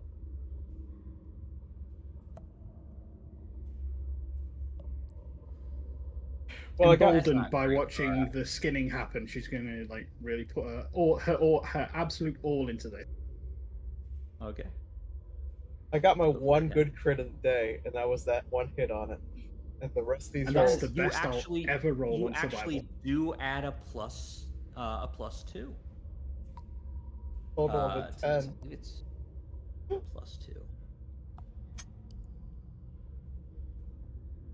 I mean, a 10 is average. I could have just waited 10 minutes to do that. Technically, you'd have done a better job if you'd waited 10 minutes. Would I have a plus 0? Oh, wait, no. Yeah, true. For some reason, I thought you had a plus. No, sorry. Regular success is just a plus 1 under this system. So you get a plus 1, which makes it a 9. Oh. You know, it's not the worst. You don't like shatter it or anything like that. It's just kind of a rough severing. You know, there's maybe some chips out of it or something like that, but you know, it's functional. You don't break it.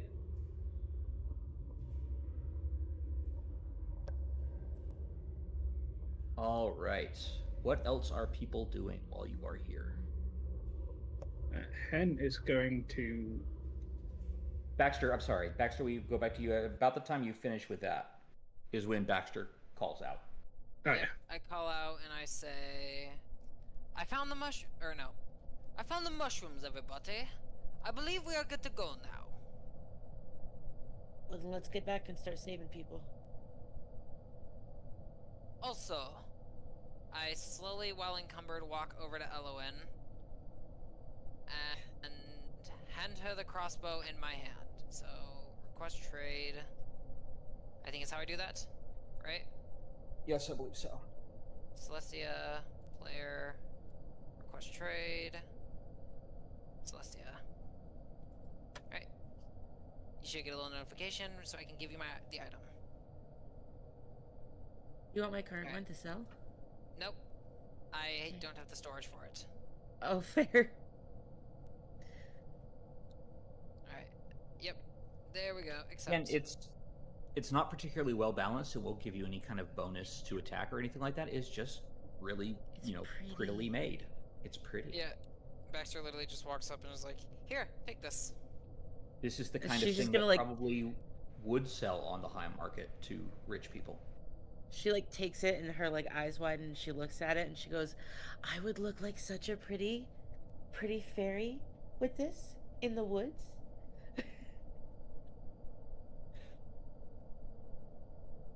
Nah, it need more. What's it called? Filigree. It need more filigree for that. Listen, I like it. I'm not saying it doesn't look good. I'm on about fairy levels. You'd need a bit more filigree.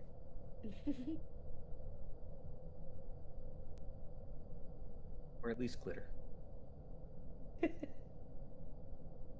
we check any other rooms here, or are we just going? Well, I mean, if we found the mushrooms, we better get back. We can always come back to home later. There's sick people. Yes, I will go ahead and tell you, you can always come back later. If you're willing to travel through the woods for a day. That's nothing. To be fair, if we get ourselves a little cart and a horse, we could probably do that quicker too. Yeah. We got a stable now. Huh. How much do you think a cart and a horse goes for? It depends. Some places they're more expensive because they have less of them. Other It places also they're less matters whether expensive. you wanna. It also matters whether you want to buy one or rent one. I have a quick question. How many rooms are in this place? Like in total? We've seen 8. Because I'm just thinking, like, now that there's nothing living here to potentially take this from, we might as well take it. We could all kind of have our own space. Yeah. Wait, no. There's 10. There's 2 rooms we haven't looked in yet, at least. And plus hallways, the courtyard, and the room that's collapsed into rubble. We got the tower. We can take care of that rubble. If we could find someone who can build, we could fix it up too. Yeah, I'm pretty It sure. would be a significant project, but certainly not one that is beyond the scope of possibility. Let's do it. I'm pretty sure if we asked real nicely once we saved the town, they'd lend us a couple of laborers. Yeah, that's probably true. Hey, would you guys be okay if I put a little area for Pharasma right near the well? Well, I mean, there was a church there, like a little altar there. You could just put it there, re sort of consecrate it. Yeah. Are you guys good with that? Yeah, go for it. As well as Bast has a place in there as well. You know what? We'll As just long make it as- an entire holy place. You can put Yeah. whatever shrines in there you want. You'll be fine. Everybody who's not from Assyrian, go ahead and roll me religion on that, because you may never have heard of Bast. Religion, you said? Oh, all of everyone's Yes, religion. I mean, Say, Hen. if you manage to beat a oh, Little Paul. Little Paul, how do you know about Bast? How do you know so much about Bast? Elowen, you definitely know about Bast. You know that the Osirians, in Osirian, there's a whole pantheon of Osiriani deities who pretty much keep to themselves and are a little bit weird, but you know that Anubis helps shepherd souls to Pharasma. Basically acts as a psychopomp to help shepherd souls to Pharasma.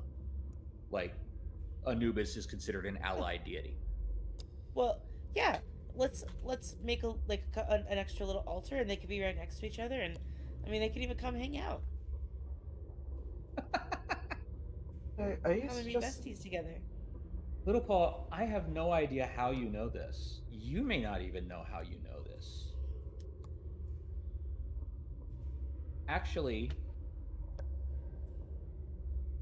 Little Paw ate a book once and somehow retained the Little knowledge. Paw, are you gonna take the archetype I offered you? Yes. Okay. You hear. Well, you don't really hear it. You just kind of know it. As if it's coming from outside yourself, except it's all inside yourself. And you know all about Bast. You know that Bast is. Hang on a second.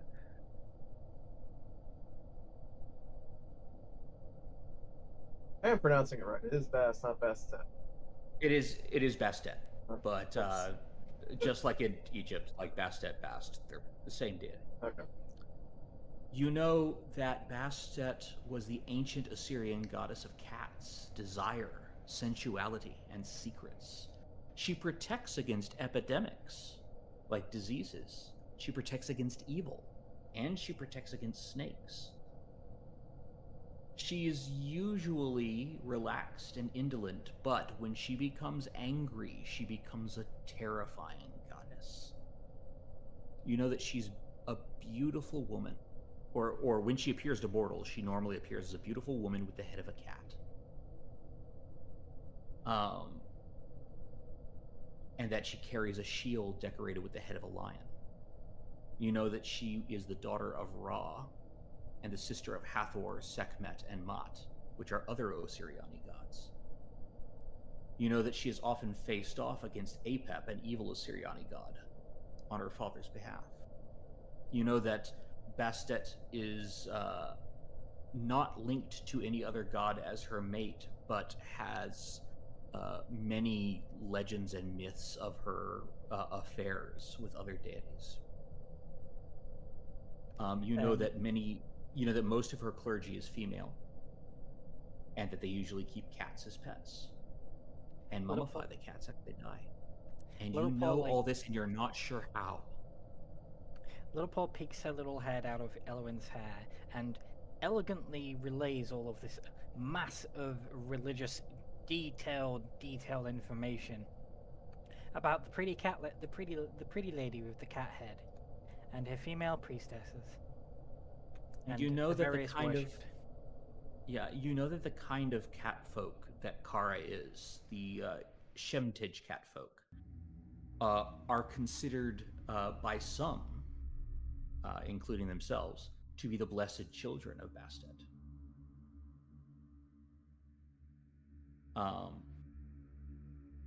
And that they believe that, and that some people believe that cat folk like Kara, because of their descent from Bastet, are good fortune and ward off dangerous desert spirits.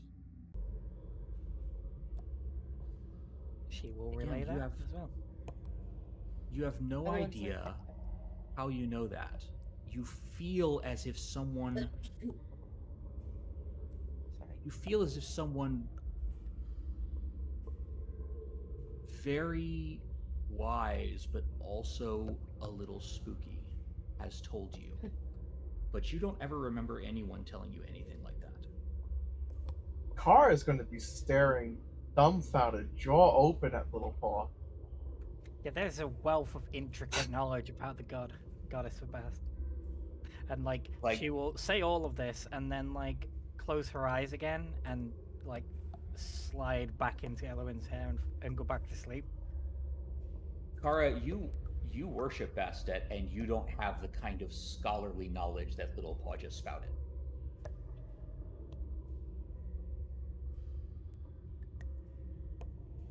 I'm going to say that even though Hen technically rolled high enough to know a little bit about gods, maybe not anything about Bast/Bastet. Yeah, Bastet's very obscure outside of Osiriani. Pretty much she's only worshipped down there in the Golden Road region. Yeah. The rest of you've not heard of her. Pure flavor-wise, Hen doesn't really believe that any gods outside of the Goblin Pantheon actually exist. So... I like that. So it makes sense that while she's like, oh yeah, that's definitely a god, yeah, sure, you guys keep going. Hen,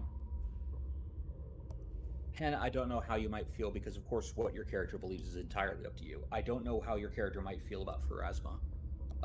The truth is Pharasma also shepherds goblin souls. Pharasma decides where all souls go. So pretty much every culture has some respect for Pharasma. But whether or not your character personally believes that is up to you. Yeah, Hen thinks that there is a Pharasma, maybe, but doesn't believe that it's what everyone else believes. In her mind, Pharasma is a goblin. Makes sense. You know, collecting shiny souls is a very goblin-y thing to do. Yeah, so Little Paw has disappeared back into Elwyn's hair and gone back to sleep, as if nothing happened. Little Paw, how do you know so much? Little Paw? Little Paw? Yeah, I knew that. You knew some of it. You know who Bastet is. Yeah. Again, you didn't have all those details. She's like the religious person of the group, so she's like, yeah.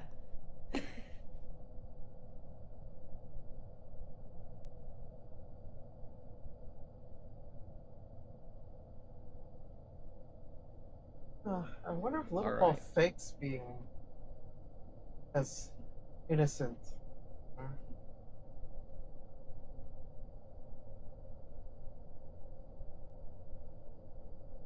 What if they don't even know how they know? I don't think Little Paw is like some really old warlock that's just like pretending to be a small animal. That is definitely a thing to think about.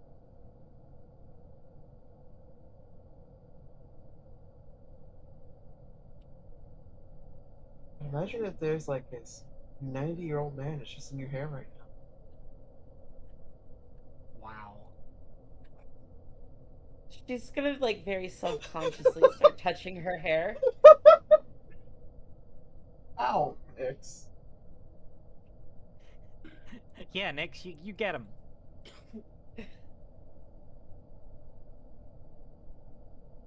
Rastus wrath falls upon you in the form of Nyx. Apparently. All right.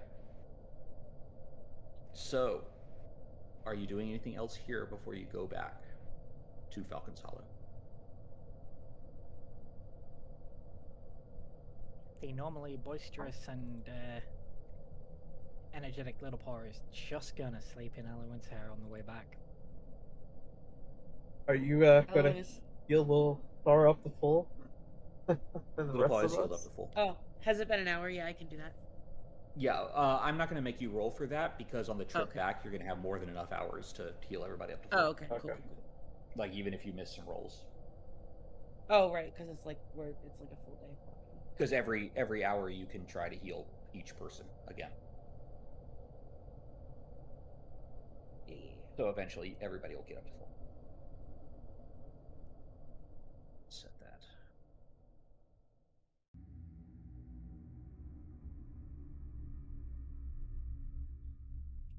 All right.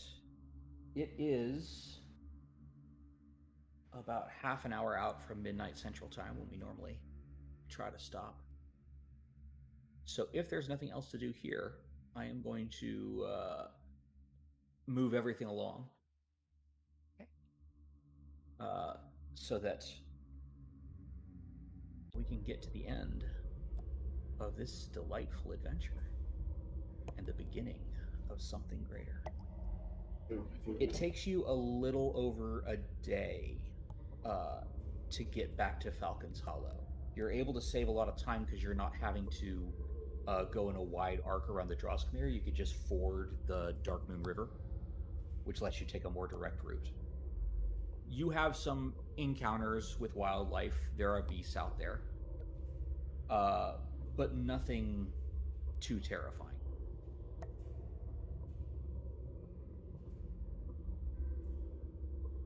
When you get back,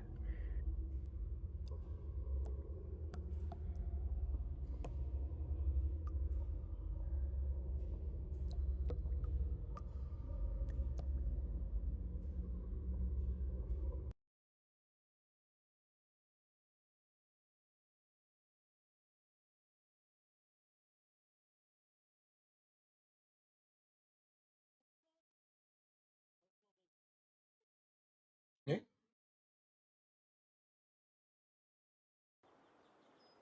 Did we lose Serpent? no, I'm still here. Yay. I was just taking you to the map of Falcon's Hollow. It does take you a little over a day to come back, which means that when you get back,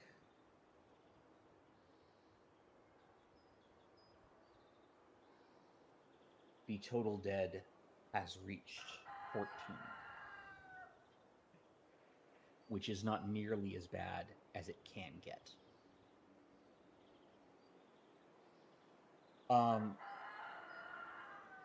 You bring the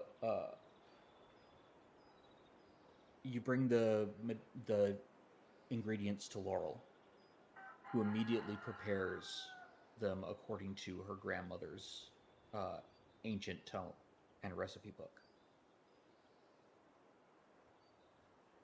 And for the rest of that day, Laurel is going around to everyone infected and making sure that they get a dose of the medicine. Ellen will help. And yes, I'm assuming most of you will.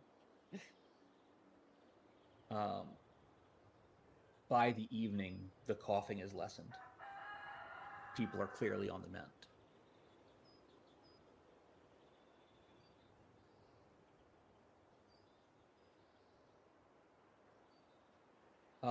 You are approached by Gavel Thuldrin Creed, who is the boss of the town.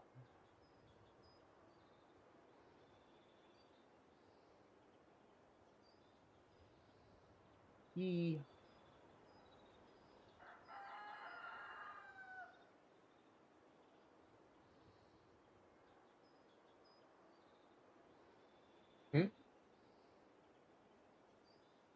This image did not load correctly, but I should have that.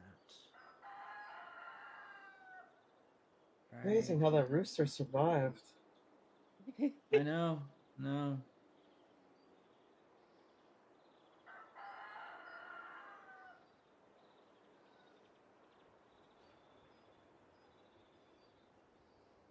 So you have not met Gavel Creed yet. But given that people are already talking about the adventurers who saved the town, he is certainly going to meet with you. And he speaks at length. I'll give you a picture of him right here. He speaks at length about how you've saved the town and how everyone can go back to work, that prosperity will once again come to Falcon's Hollow. And the whole time he kind of glares at the five of you. And it doesn't take a whole lot of motive sensing to tell that he considers popular adventurers in his town to be a potential threat.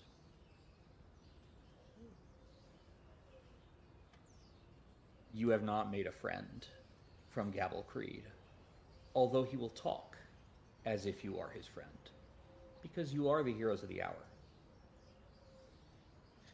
You are offered a free week of runes at the Jack and Apes Inn. You are offered discounts at taverns. People will buy you drinks. You are popular. The experiences you had on the road have strengthened you all as adventurers. And you are all now level 2. You leveled up. Yay. Yay. Good job. Yeah. Baxter Bones. Yeah. When you arrive back at your room, the gnome who runs the inn, the only gnome in town, by the way, brings you a sealed letter. He says, this was delivered to me by courier while you was away. When you unseal the letter, you recognize the script of the mysterious patron who sent you on this quest to Alara's halfway house in the first place.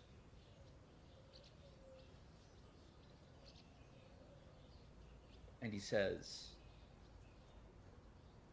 and the letter reads,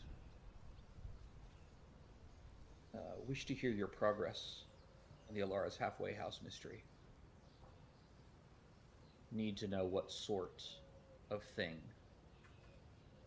is going on. My colleagues and I would be interested in anything you discover. And should you choose, you may consider yourself of our company. And the letter is signed with an image of a flaming eye. And you have seen that image before. You have seen the image before on a watch a pocket watch that was owned by your former master. Oh. Baxter Bones, you do not have to, but should you choose to tie yourself to this mysterious society, you may take the Palatine Investigator archetype. You now I thought about fulfill you the when I was requirement. reading that one.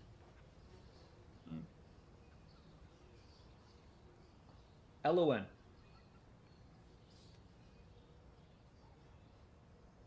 That's me. It will be a few days before your thing happens, but I'll go ahead and say it now.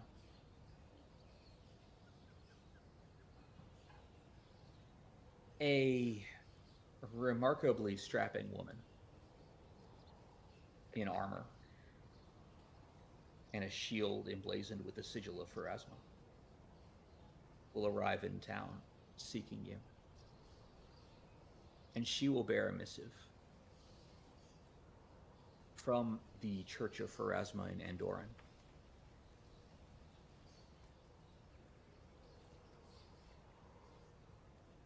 Introducing her, and I can't introduce her because you haven't come up with her name yet.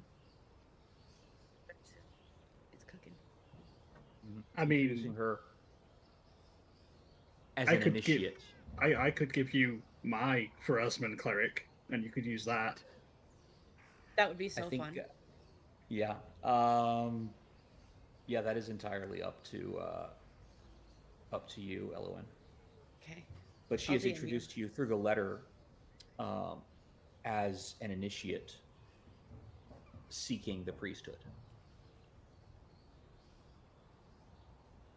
And the letter strongly advises that you take her under your wing and show her the ropes.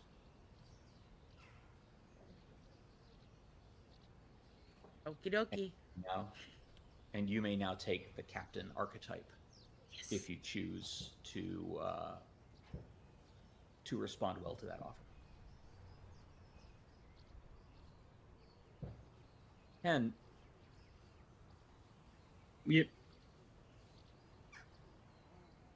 in the Jackanapes Inn, there is a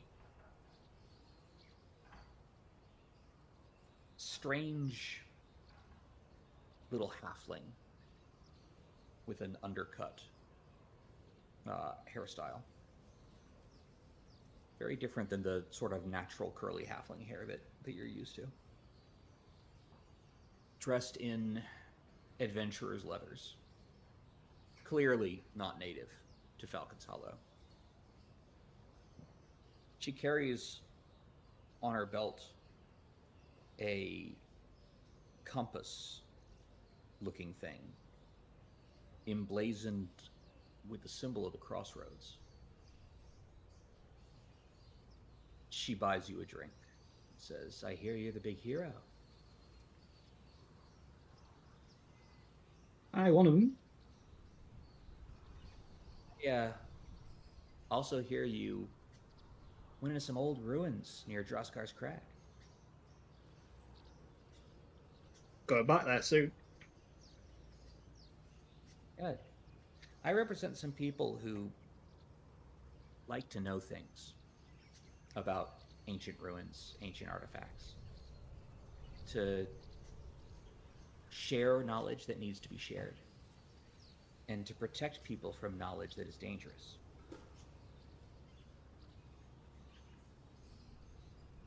I'd like to talk to you about how we might be able to help you in your adventures. And Hen, you now have a contact within the Pathfinder Society, and you may take the Pathfinder Agent archetype. You do not have to. You do not have to officially join. Either way, you have a contact with the Pathfinders now. Okay. But you may join the Pathfinders if you wish, as a Pathfinder Agent. Little Paw, your sleep is troubled. You feel strange ideas and memories that aren't your own. They're bigger than you, so much bigger and so much more beautiful and so much more terrible.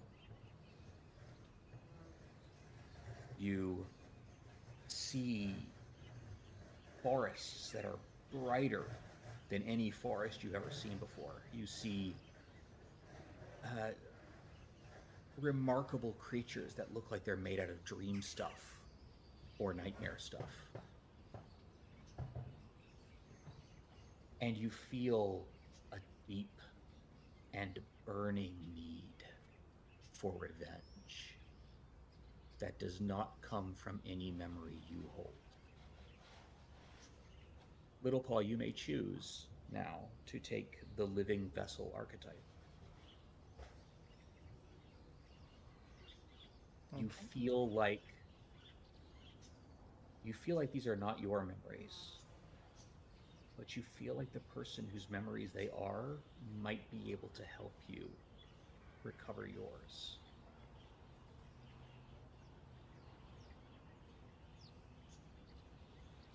Kara.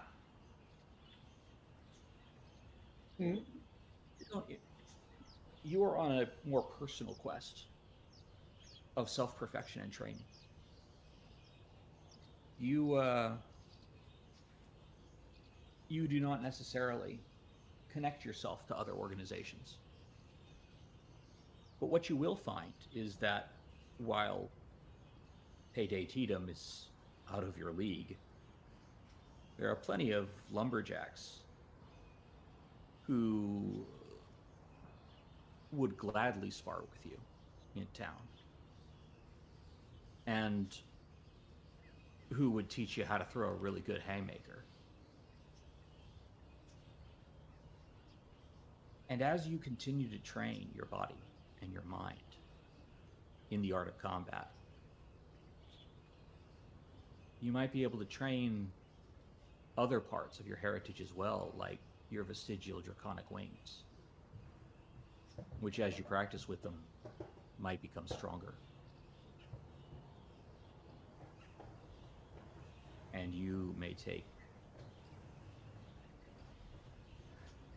the Dragon Disciple archetype when you're ready. And I know you've got another thing you're planning on taking before that, but the draconic heritage of your blood is being strengthened by your adventures, and that path is open to you when you wish to take it. These are paths that are open to you. They are not requirements. You may choose to ignore the whispers of destiny because the god Aerodin is dead. Prophecies can be broken now. You are in control of your future. But destiny doesn't have to be a leash leading you where you need to be. Destiny can be a gentle current that takes you in the right direction. How you choose to react to that current, swimming against it, floating along with it, or simply crossing the stream, that's up to you. Baxter Bones, the mystery of Alara's halfway house still looms before you.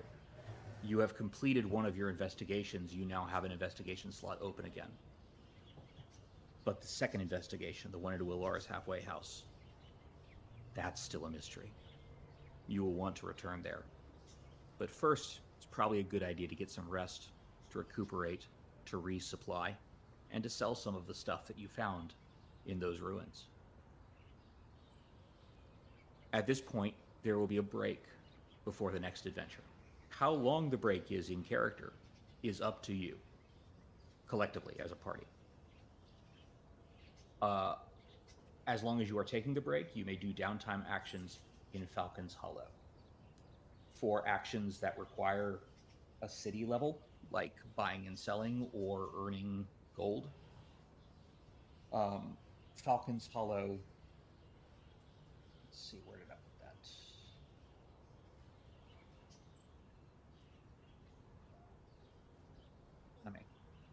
There we go. Falcon's Hollow is a level 4 settlement for downtime actions that require a settlement level to determine what you can do.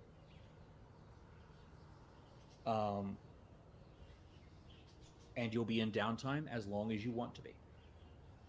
And then when you're ready to move on, we will trigger the next adventure, which we will begin to play out next week on this stream. We'll discuss downtimes in the chat room in between streams. We'll give a summary for our loyal viewers when we start next session. Sound good to everybody? Sounds good. Yeah. All right. You have completed Hollow's Last Hope. Next time, we begin Crown of the Kobold King. Oh no. Was he related to Gerda? You'll have to find out, won't you? Uh-oh. No, that was the Kobold King. We now have to find his crown. Oh. You definitely crowned the kobold. Wait, was it in Greypeld's stomach then? Whoops. Oh dear. We will find out. I have been your game master, Serpent, and it has been my pleasure to run this adventure for you. Playing with me as the excellent characters of the party has been Xios playing Kara. Tavia playing Little Paw. Rex D playing Henrietta. Celestia playing Elowen. And Shadow playing Baxter Bones. Thanks for watching. Sorry. We're gonna hopefully be streaming tomorrow and the next day, aren't we? Yeah, and then we will be back next week, same bat time, same bat channel, for the beginning of our second adventure. Careful. We don't want LTT coming after us for that.